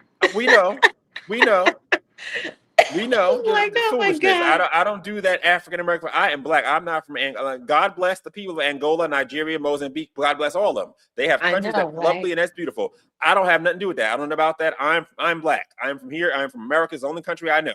And we don't call white people European Americans. So why should I be African American? Like it's ridiculous. What I mean? Like I take pride in the black thing. I just feel like I like black because I feel like black stands for Black Americans and people who are actually from this country. Sure, we can be burnt sienna Americans, but black. You know what I'm saying? I'm dark cinnamon burnt sienna Americans. Right. Speaking of touring outside the country, our friend, well, really your friend, I don't know him, but our friend Kanye is, while everybody's talking about, again, as I said in the intro, everybody's talking about Jay-Z and his struggle concerts here in Yankee Stadium in New York.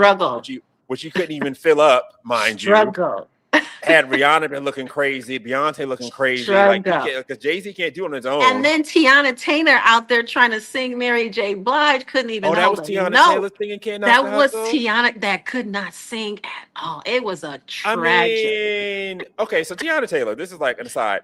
I saw a tweet yesterday, I think on Threads. They were like, why is they trying to like push Tiana Taylor on us? I do feel like she's being pushed on us. Ever since she did that show with Kim Kardashian, and I feel like they're trying to push this girl on us, like that she's a star. You're gonna make her a star. She has a great body. I love the fact she's in great shape. I love that. I love that to see that a black woman in like great shape. She has amazing shape. I love that about her. You know what I mean? I love that because there's not enough of that. There's not enough encouragement of that. I feel like in the black community, but she's not like the second coming. Like I don't get it. But she's always been tight. You know what I mean? And people like Ciara. I like an athletic body woman. You know what I mean? We don't see enough of that. I think everybody's like, embrace the curves, and that's fine. Embrace the curves, but it's more than curving. You flopping over the place, mama. You know what I mean? I'm never like a BBL girl. Like my dream girl's always been like the Zumba, like the Zumba, right? Zumba. It's like why type of chick. That's like it's like don't Don't y'all get tired of y'all legs rubbing together? Like, I'm sure y'all legs are black from just all the friction on the Yeah, inside. I It like an doesn't athletic take chick. much to go to the gym. Spend 30 minutes a day on yourself. But Reduce you the know, but the culture calories. is pushing, you know, BBLs and big old asses, and you Never. know, and just that's what the I culture's don't have pushing for. Botox. I don't have no So knives, no needles, no I nothing. love to And you know see what? I love to see a black woman in shape. But okay, which I have a story on that too. But before we get to that, those two stories, that'll be our last two stories. I don't know where Laverne went, but she'll I don't she'll pop either. back in. But I want to talk about Kanye and that concert. So let me just put this video up. There's this video that I got online of Kanye's concert in Albania. Yes. Let's see, where is Where the they video? had to build a They had to stadium to build a hold stage for all the him. people. Let's see. Beautiful stage. Yes. And that's my jam.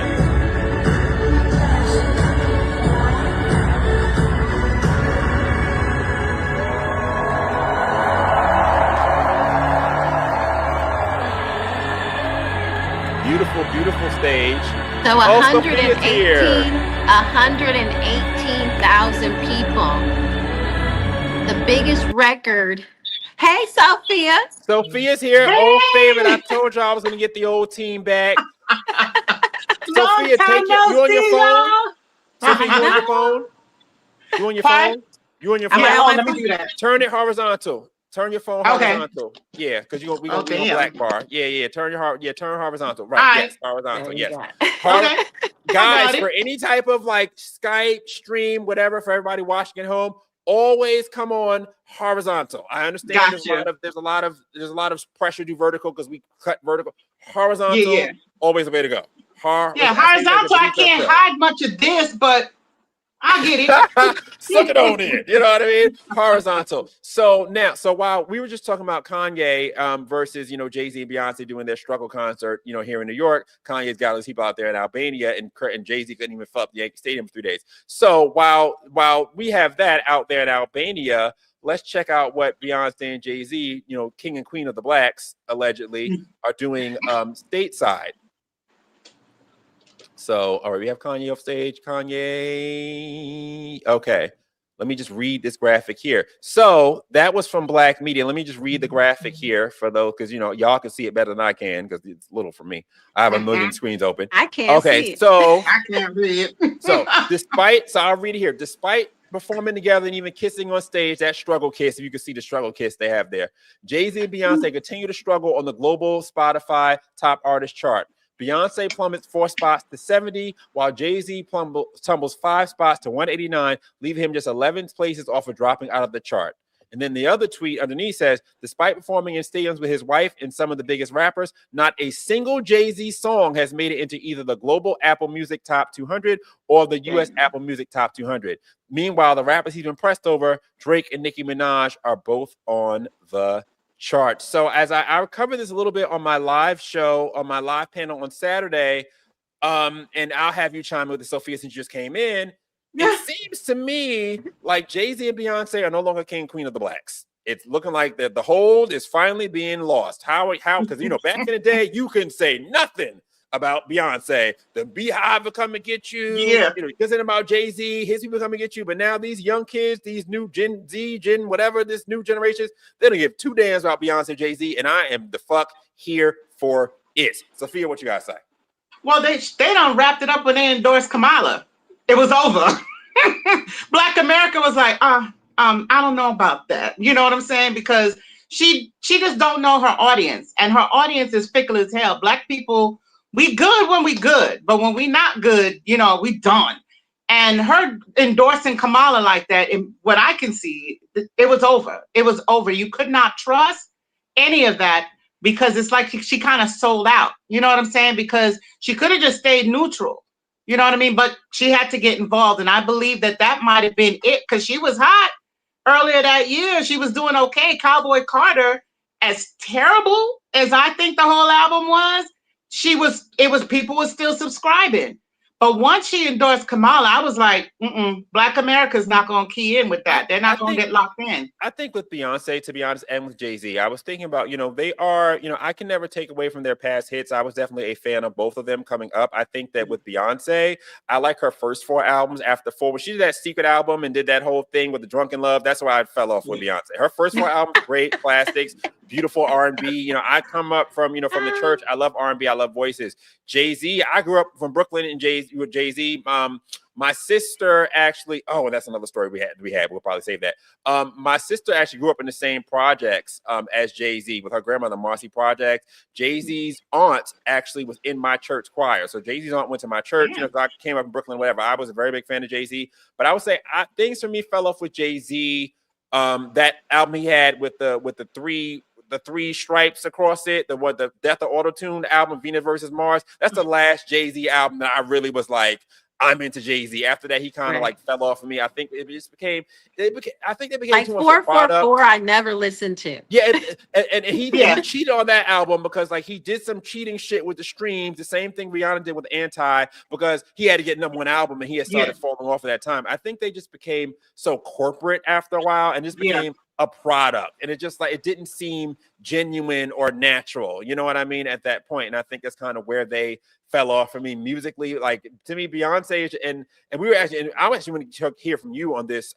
Is out, and we were talking about Cowboy Carter and country on the live show on Saturday, and I was saying that like I feel like Black people in country, I don't have an issue with Black people doing country, that's fine, but I feel like it's so DEI because everybody Black doing country except for K Michelle for the most part is all like, oh well, they didn't want me to do country, they don't want me to CMAs, they don't. And the thing is, if your song is good, just do the fucking song, and if it's good, people will like it. You don't have to come in with this racial narrative of, they're trying to stop me. It's just like, just sing the fucking song. That's why I don't like Blacks in country. It's very DEI, very annoying. But I do want to hear what K Michelle is coming out with, because she genuinely has somebody with like real country bona fides. She got a scholarship for yodeling. Like she's really about that life. She's really from Tennessee. So I want to hear her stuff. But as far as like Beyonce and these other people, Lil Nas X trying to do country, it's like they're just trying to go into a genre to rage white people. That's what I think it is. They just literally just want to rage white people. It's not. Well, now let's talk about country right now, because country has turned into something what the terminology is now called bro country.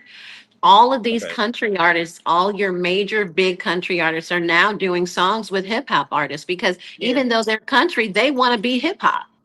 So this whole juxtaposition of Black people doing country. And so you got Big X the Plug with the #1 country song. So you didn't know. I'm biggest, the greatest. You don't know who Big X the Plug is? Anyway. I'm white. Remember me, I'm white, I'm corny, I'm crude. I honestly, if it ain't, I don't listen to nothing past 2010. So if it ain't like Faith, Mary, people from back in the day, I don't do none of these new people. I couldn't fucking tell you.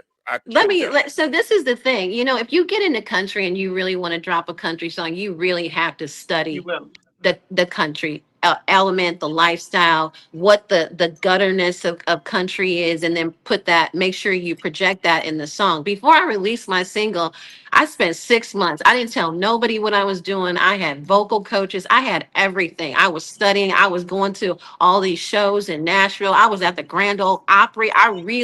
Before I released that song, I really wanted to make sure I did the diligence on it. I have almost 300,000 streams on that. And that is nobody knew me. I didn't publicize. I just put it on X and let it go. And like literally, I'm like, okay, the next project I do, I really am going to promote it, I'm going to perform live. I'm going to do all those things because I feel like and add you keep talking. I'm gonna find you. I feel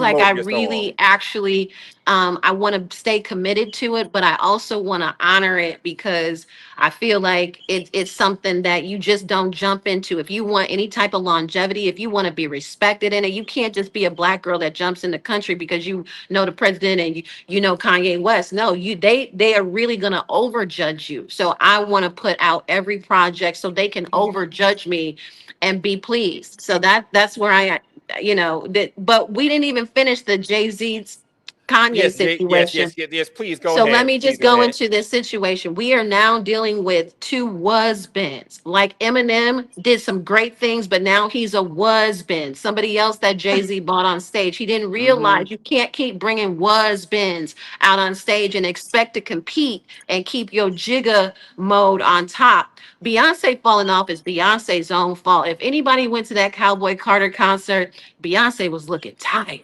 out of breath, and she disappointed her audience. If B was out there shaking it like she was doing the college tours, nobody would have anything to say about Beyonce. But Beyonce got there out on tour and she had to just fall back and let Blue go because she was tired up there. And I mean, Yeah. she was out of breath.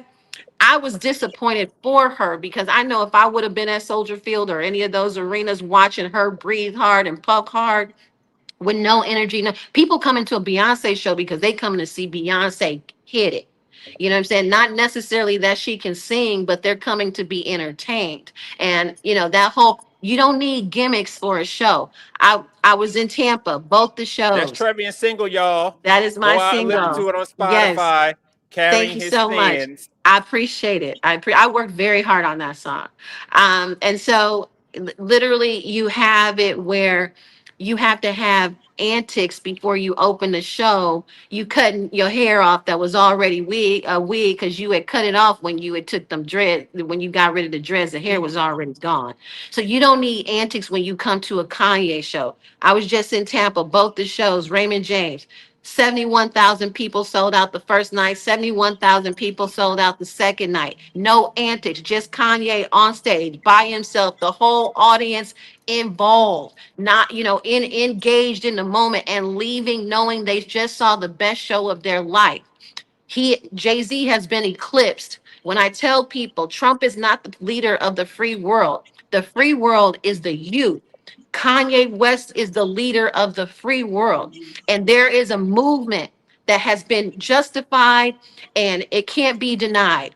You can't stop this man. Y'all have No. done everything that you can do. You've took his actually Kanye he's the mastermind of our era, whether music, energy, art, cultural phenomenon. There is nobody, there's no Taylor Swift, there's only Kanye West and He even FIFA. eclipsed her. That's it. There's Kanye West and FIFA. That's it. So Yeah.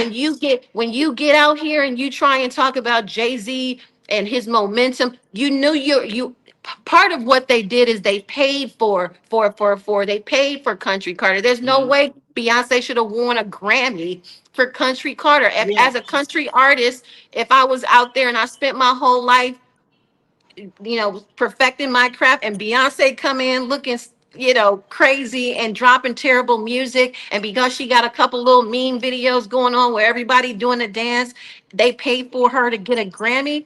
That was the end of Beyonce because some country people used to like Beyonce, used to respect Beyonce before she came over and crossed over and came over with that trash album.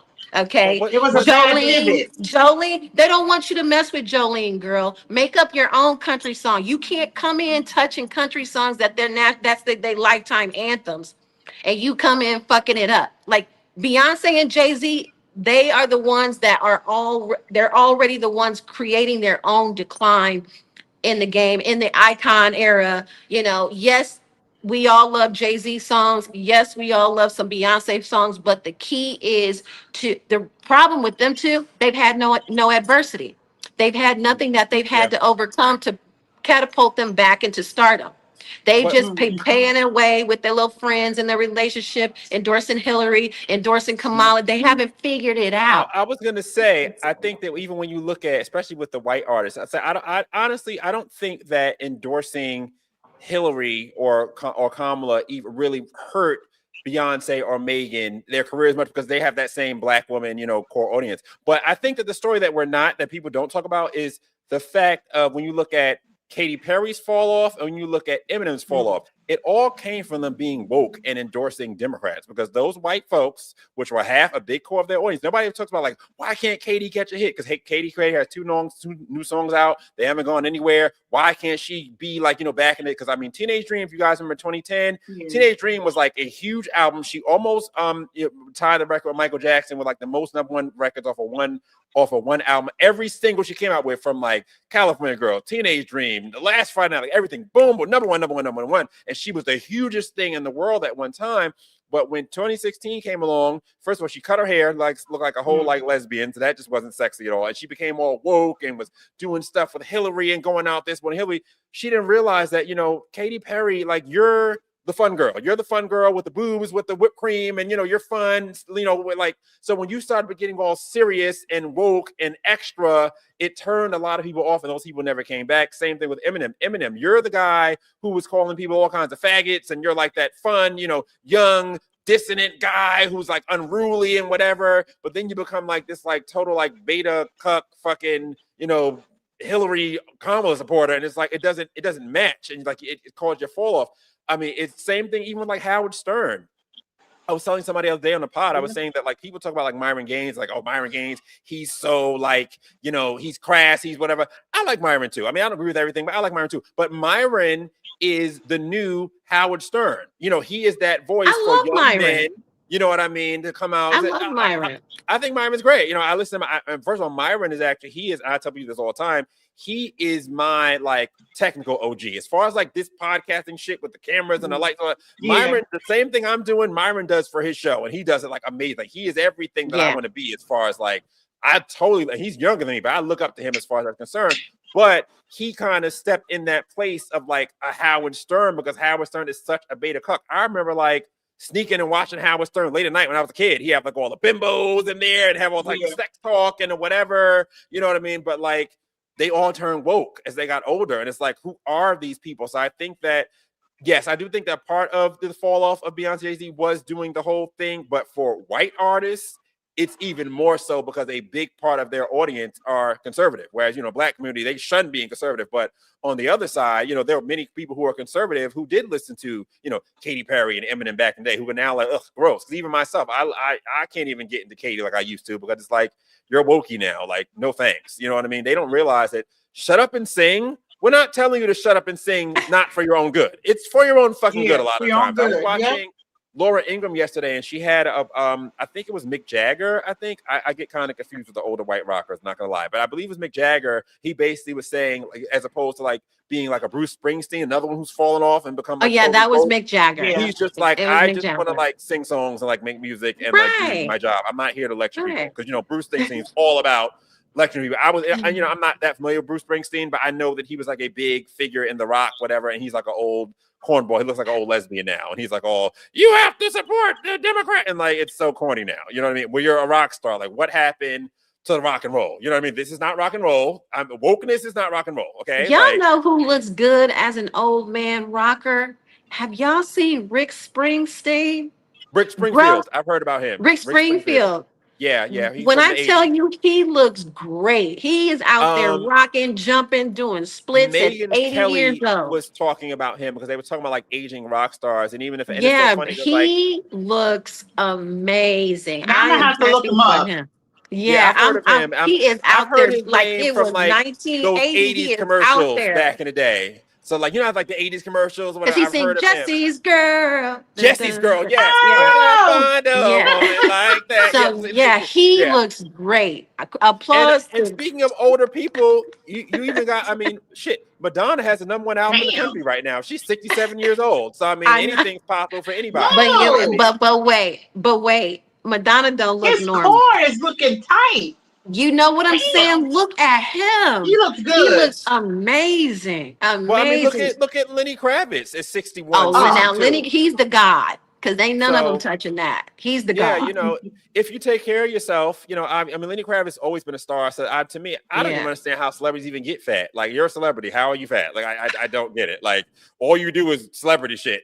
Me, I'm doing my best to stay in shape. You know what I mean? I keep it tight as I can, but I can't get to the gym, especially doing this shit now. Always Bruce, all these damn shows. I can't get to the gym as much as I used to. I used to be like a great. I used to be a personal trainer years ago. But, you know, I do what I can. But if I had nothing but time to like go to the gym, because I found that I the know, times in which right? I was in the best shape was when I was when I had like no job and was like You broke know, living in my car. I was in amazing shape. I was in Planet Fitness every day taking showers. But you know what I mean? Like I when you can have a tell job, you it's a job, exactly how you know. celebrities get fat. I can tell you exactly how they get fat. They get fat because they're under so much pressure to be great. And then you've got to learn all your lines. And then you're on set for 12 hours. And then when you leave to even go out to dinner or just to try and go get a hot dog, there's 100 people out there. So by the time you can shut that door and just get those 5 hours of sleep, if you get five, and then you start it all over again, a lot of them are taking, you know, energy pills and all of these things to keep them going. And most of them are doing it by the nose. And so Damn. over time, you know, that can make you look skinny. I know a lot of Hollywood people that do a lot of this and they are bone thin because they do a lot of this. And then the remainder of them who don't do that and can't be in the gym with the trainer because they're on the road and they're moving, surgeries, Yeah. all the different pills to stay skinny, and then they end up looking odd. But then you see the people who have had all the work done, Madonna, all these people, even Tiana Taylor. Tiana Taylor is the queen of plastic surgery. She will tell you these people are altering And she's so young. and she's been doing it for a long time. Once she got that nose done, it was just she became Michael Jackson with it. And so it's not like they have a lot of money, but they don't have a great life, because Hollywood is, you only have this small window, especially as a woman. And so the women get it the worst. The men, they can still get roles when they get older. The women have to fight unless you're Meryl Streep or somebody like that. You know, we don't even see Gloria Estefan anymore. You know, it's No. real. I mean, with the Latina community, the Cubans, and that, she could do no wrong. You go to Miami, that used to be her ground. If she didn't Yeah. like you, you couldn't get in. You Yeah. know, and so it's that's really the reality of Hollywood. They have a lot of money, but they have Well, a horrible life. J Lo still is good. She's my I know her birthday is right for mine. Because she's She's the been a 24th. dancer all her Yeah. life, you know. She's the So 24th. Laverne, and for you guys to know, she's the 24th of July, Laverne's the 27th, and I'm the 28th of July. So, like I said, we will have a special show on my birthday in Miami. We will all be together. Don't know what right. that's all going to be yet. All right, so to close out, I did this is Laverne's story. I don't know where she is, but she sent this video. We're talking about Chris Brown. You know, Chris Brown's been bringing a lot of these girls on stage. He's been dry humping them and things like that. And people like all shocked. It's just so funny. These young people like. Let's watch the video and we'll get to my commentary on the other side, because it's just like y'all get so surprised by things that we've been doing for a million years. Like bro, they've been doing this forever. So let's see, where is it? Here we go. Let's watch the Chris Brown story that she sent me. Give me one sec. Make sure that's all stage. Yes. And this is why you need to tell your woman stay home. She cannot go to the Chris Brown concert. Chris Brown is out here single-handedly ruining every relationship he get a chance to. You got videos of men saying that they're divorcing their wives that they've been with for years. You got videos of men throwing women clothes out, getting rid of every item that she got in the crib because she got on that stage and was dancing with Chris Brown. The right woman is going to be turned off by some shit like that going on stage, bro.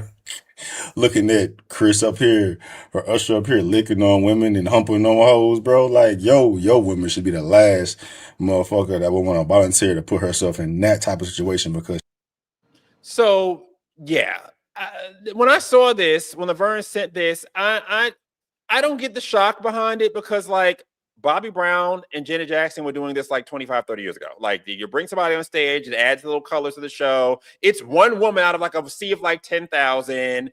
But I guess the bigger question I'll have is that, you know, obviously for these women, their dream is to be with a Chris Brown or something like that. For you ladies, I will ask you, if your man was at let's say the equivalent, the Janet Jackson concert, or the, you know, whatever type of concert like that, of like this, you know, sexy, amazing woman, and she had him on stage like that, would you be okay with that? Would that be like an extracurricular, like you get a hall pass for that? Or would that be like grounds for divorce? My husband ain't doing it. It's not happening. It's not even one of them things where you could ask that question, because, you know, whip appeal, you know what I'm saying? The brain, those things come into play with entertainment. He into house music anyway, so it would have had to been all the ones that are dead, like Liz Torres and a diva. She kind of hard with that, but Jamanda. So Janet Jackson, maybe. But the one thing about it is that you just got to choose them right. And the choice that we made with each other, it don't go down like that. It'd be easier for you to ask me if I would have went up on stage because Lenny Kravitz was doing some shit like that. Would you, and would your husband be okay with that? Would you get a pass for Lenny Kravitz? Everybody's getting a pass for Lenny Kravitz. Because if your husband don't look better than Lenny Kravitz, shut the fuck up. He got it going on, but Lenny got everything. Like, I'm just saying, like with Chris Brown, I get it. But the whole thing with Chris Brown, the reason why I can't rock with him is because of the whole thing that they said went down between him and Rihanna was that, he got herpes from her.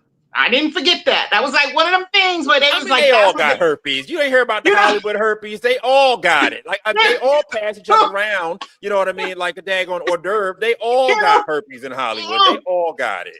Just that whole taint. I just can't work with the taint. Like I even look at Hollywood now and just see the actors and how they be like tonguing each other down and whatnot. And I'm just like, that's not just, I couldn't do it for money. I just could not do anything and be performative like that. You got to be able to bring people in. Like Phyllis Hyman, she old school. She just exude sexuality that she did not have to sell out and put all of that out there. Even that old school broad that was that took the picture on the toilet. You might know who I'm talking about. Millie Jackson. Millie Jackson. You know what I'm saying? They brought it. Diana Ross. She brought it. And these are women that would go out on stage and not have to put in all that effort. So anybody that tried to get low down and get grimy and things like that on stage, it just depends on, where you're at in your life, of course, because being young, I'd have been all over the place. I'd have had mad, relationships broke up. But now I'm looking and like I was able to raise my daughter to not subscribe to that. So she's 25 and she's not feeling none of that. I mean, if he was, from Korea, you know what I'm saying? She might be able to give another look. Because they pulling down that Afrocentricness about them that doesn't come with the black baggage. So it's a little bit different with how you do it. Did your daughter tell you that? Because that sounds like something your daughter told you. Yes, so Trevian, would you let your man do it? Sure. I mean, you have to be confident in your relationship. You know what I'm saying? Like if it's a one time, let that man have that fantasy. At the end of the day, that man, you let that man have that fun. He's gonna respect the relation. He's gonna love you more. Like you're not tripping. You're confident in what y'all have. Hey, if you let him get rubbed about Janet Jackson, he gonna tear your ass up that night when he get home. You know what I'm saying? So, you're like, go on up there. What's the big deal? It's a fantasy. I personally don't see it as a big thing. I mean, obviously, yes, you don't want your wife out there. If that can break up your relationship, he was looking for a reason to go. I will say this. I will say insecure. As a man, I do get it because I wouldn't want my wife out there getting like totally like just pile driven and backshotted by Chris Brown, and then like we gotta. So I do think that as a wife, and I know it's chauvinistic, and I know that it's a double standard, but I just feel like as a wife, especially if we have kids, you know what I mean. I can see. I mean, we can go to the show, especially if we go to the show together. We can go to the show, we can enjoy the show. But I think that if you are in a relationship, you shouldn't be out there trying to embarrass the person that you're with. First of all, there's a difference in between Chris Brown and Lenny Kravitz. Okay, there's a difference. But you got to understand, there's an age difference as well. Like that's again, these young girls ain't checking for Lenny Kravitz. You know what I mean? Chris Brown is their Lenny Kravitz. You know what I mean? So it's the same sort of kind of vibe. So I get it. I just feel like if you are a wife, if you are in a relationship. Especially a boyfriend, girlfriend, different stuff. Especially it's girls' night out, but it ain't there, whatever. But if you're in a committed relationship, like if my wife were out there getting, drive back shots from Chris Brown, I might look at that whole little differently. Bitch, your shit might just be the fuck outside. I mean, the wife. I thought about it. I was like, I ain't that. That's why I said. That's why I said it's a young girl thing. You know what I'm saying? It's definitely a young girl thing. He's not checking for, and Usher's doing the same thing. It's not like there's a girl that I know and she was at the Usher concert and now she ended up suing Usher and all this. It's all celebrities, men. because of the tape. Well, so We all apparently allegedly over here. Anybody trying to get sued? Allegedly. no. This is the real. But they say This he is one the of the real. ones that got it too. This is Allegedly. the real story, right? This is a real story. So her name is Jimalita Tillman, and her family is pretty affluent in Chicago, and they have this arts and cultural center. They do a lot for the community. Her mother Dorothy Tillman, her daughter is a PhD at 17. Okay, so she went to the Usher concert.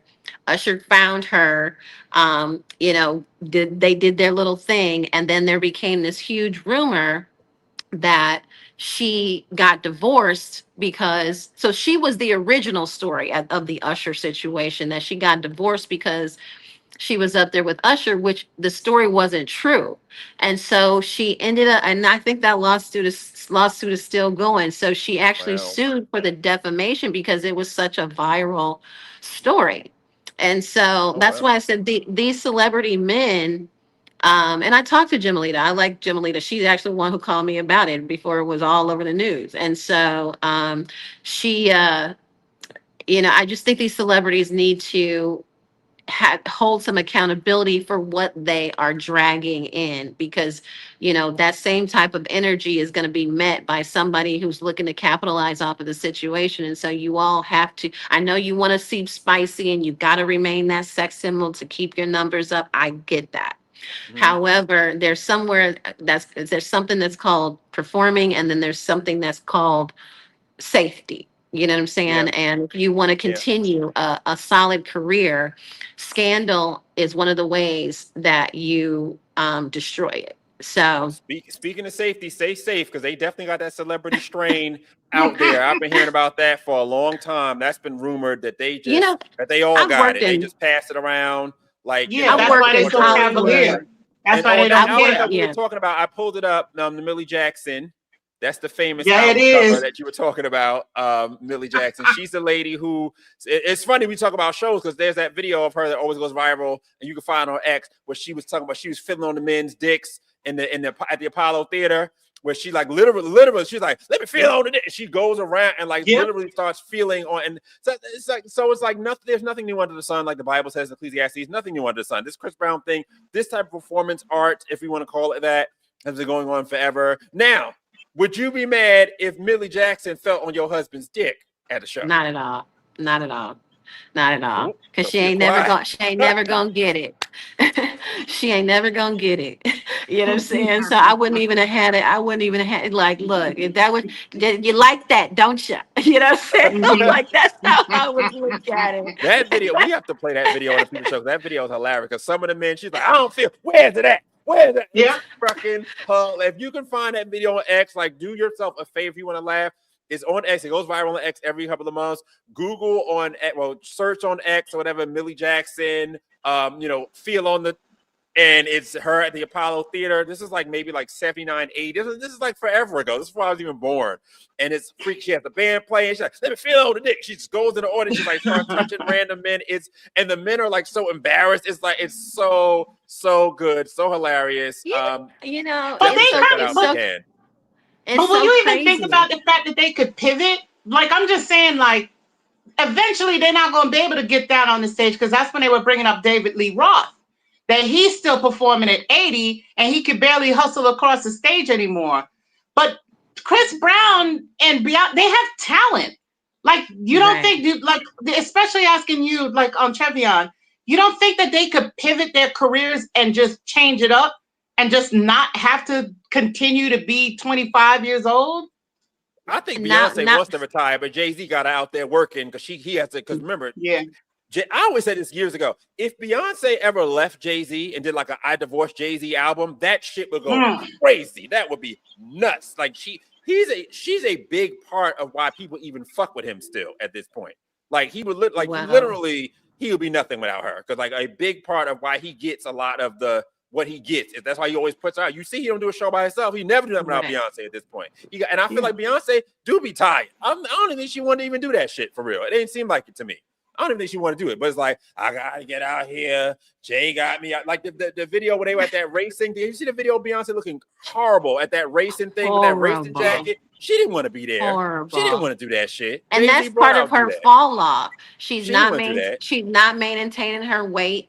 You know what I mean? Because she want to relax. I'm telling Beyonce, like, I want to eat. Is Like, I'm hungry. Beyonce is thicker, but there's a way to do that. You have access to the best trainers in the world. You know, let's not probably forget. wants to just take time off and just be, She's had enough time. But Jay-Z ain't gonna let her because he got She's to had have out enough there time. working.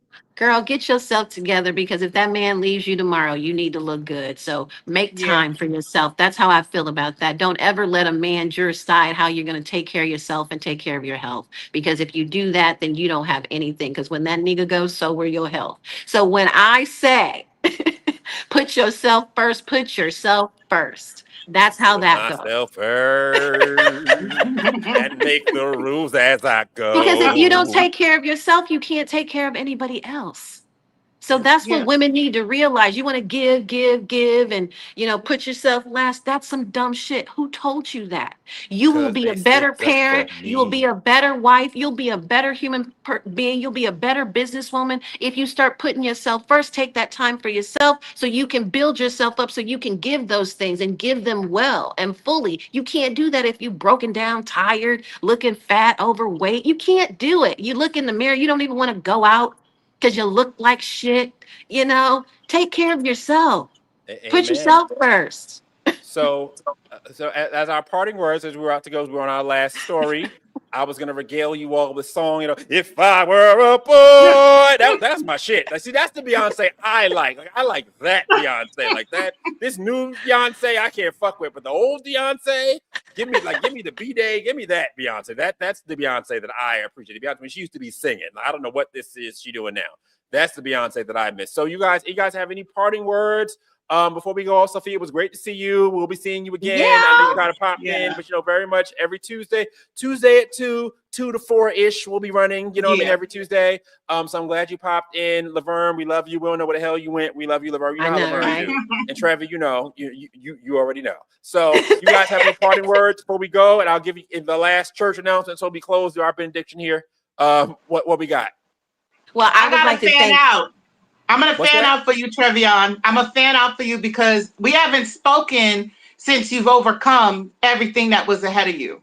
And I'm just like so happy because that's how the connection started. It was just a follow, and then it became a connection. It became a follow. It became Laverne. And I have to just say that I was 100% rocking and super happy for you that you overcame, and that you don't have to have this baggage no more, that you could go scorched earth in a book. I'm just so happy for everything that you got. And like I said, again, I just wanted to let you know, because it's been a while, that I was over here celebrating. So your ears should have been buzzing because I was totally happy for you. Thank you so much, Sophia. I truly appreciate. You know, I didn't look at it as baggage. You know what I looked at it as? I looked at it as it's something that I needed to go through to get to where I'm going. Yeah. And so I took people worried about it more than me. You know what I mean? So when I stepped in the ring, I knew what I was risking. And like I said, you only get what you risk. And now look, you know what I'm saying? Yes. So but I really appreciate you and that sentiment. I really do. I thank you for that. And Trevian's single is out now on all streaming platforms. Carrying His Sins is on Spotify. I'm an Apple Music person, so I listen to Apple Music. You know, I sent you the picture of me playing it in my car. I don't know if we ever play it on the show. I don't know. I don't want you to hit us with a copyright, Trevor. You'd be like, copyright. I don't want you to hit us with copyright. I don't know how that works because I'm still just getting used to that. Because any little thing, you didn't play it. You didn't play the song. You know what I'm saying? I want to play the song in the future. And I can use it. I can actually use it for, you know, promotional shit. But I just want to make sure definitely. I don't want you suing me. You know what I mean? I'm not trying to sue anybody right now. You know how that goes. So I'm not trying to do that. Thank you all for tuning in. All 692 numbers going up of you. We'll be here every Tuesday at 2. I may be doing something for my pod before the end of the week. Lord only knows. I don't know. I don't have anything scheduled, but we are having a live panel here. Live panel on Saturday. So, you know, my little live panel show thing is coming together. So we have a live panel on Saturday, so you guys can see us here. And definitely next Tuesday, every Tuesday after every Tuesday, Lord sends, we will be here every Tuesday at 2. touch your neighbor and say Tuesday at 2. Every Tuesday at 2, we will be here. I touch your neighbor. I'll be here, right? Touch your neighbor. We're gonna take it to church. Touch your neighbor. This is the benediction. We're doing church announcements. Every Tuesday at 2, it'll be me, Trevian, Laverne, Sophia, all the gang will be back in. So hopefully, whatever. And if you want to come on the show, if you want to be on the panel, you can hit me up. I'm Ben Jerby on everything. Ben Jerby on everything. All the different social medias, my DMs are always open. Just don't be like a weirdo. Obviously, I will have to vet you somewhat. Have at least 2 followers. Here go Laverne. Oh, Laverne here for the end. We wrap it up. Here you go. We wrap it up. But I was just telling the people that if you want to be on the show, hit me up. Ben Jerby and all the things. I gotta vet you at least a little bit, so don't be a crazy person. Obviously. Have a couple followers. You don't need 1 million, but let me just have at least 100, 200, 500. Have a picture, so I can vet your stuff, go through your stuff, and make sure you're not a crazy person. You don't even have to be conservative. You can be liberal. You can be white. We can deal with crazy now. We deal with not too crazy, but we I want to make sure you're not a nuts, no crazy person. So I would do whatever little vetting that I can. But you can hit me up, Ben Jerby, on everything. So Laverne, I'm glad you popped back in. Any last words as we're closing the show? Any last words?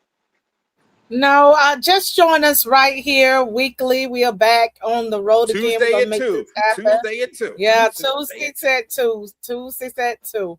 I'm gonna write myself a big reminder note right here on this. Put an alarm on your phone. Yeah, put it. Oh, okay, Sophia's here. I don't know. Sophia's here. So Sophia popped on in. Sophia. You look so sexy. Look at you. Okay. Everything going on. No, except for a whole hell of a lot of work. Hey, nothing going on but the rent. And we will be down there doing a special show in Miami on July 28th on my 43rd birthday. I don't look a day over, but I will be down there the day after Laverne's birthday, July 27th, and we will have a special show down there. So excited about it. So you guys, I will see you next week here, Tuesday at 2. I will be doing a live panel on Friday, and I may pop up and do something in between. Live panel Saturday. Saturday at noon is a live panel. And if anything, may pop up and do something in between. You just never know. But every Tuesday at 2, we will be here. I thank all 796 of you for showing up and showing out. Appreciate you, love you, and we will see you all next time. Be on the lookout. Follow me, follow everybody for the clips of the show and all the stuff over the week. God bless everybody. We love you. Bam, just hit 800. We love you guys. Have a great one. Peace. Peace out.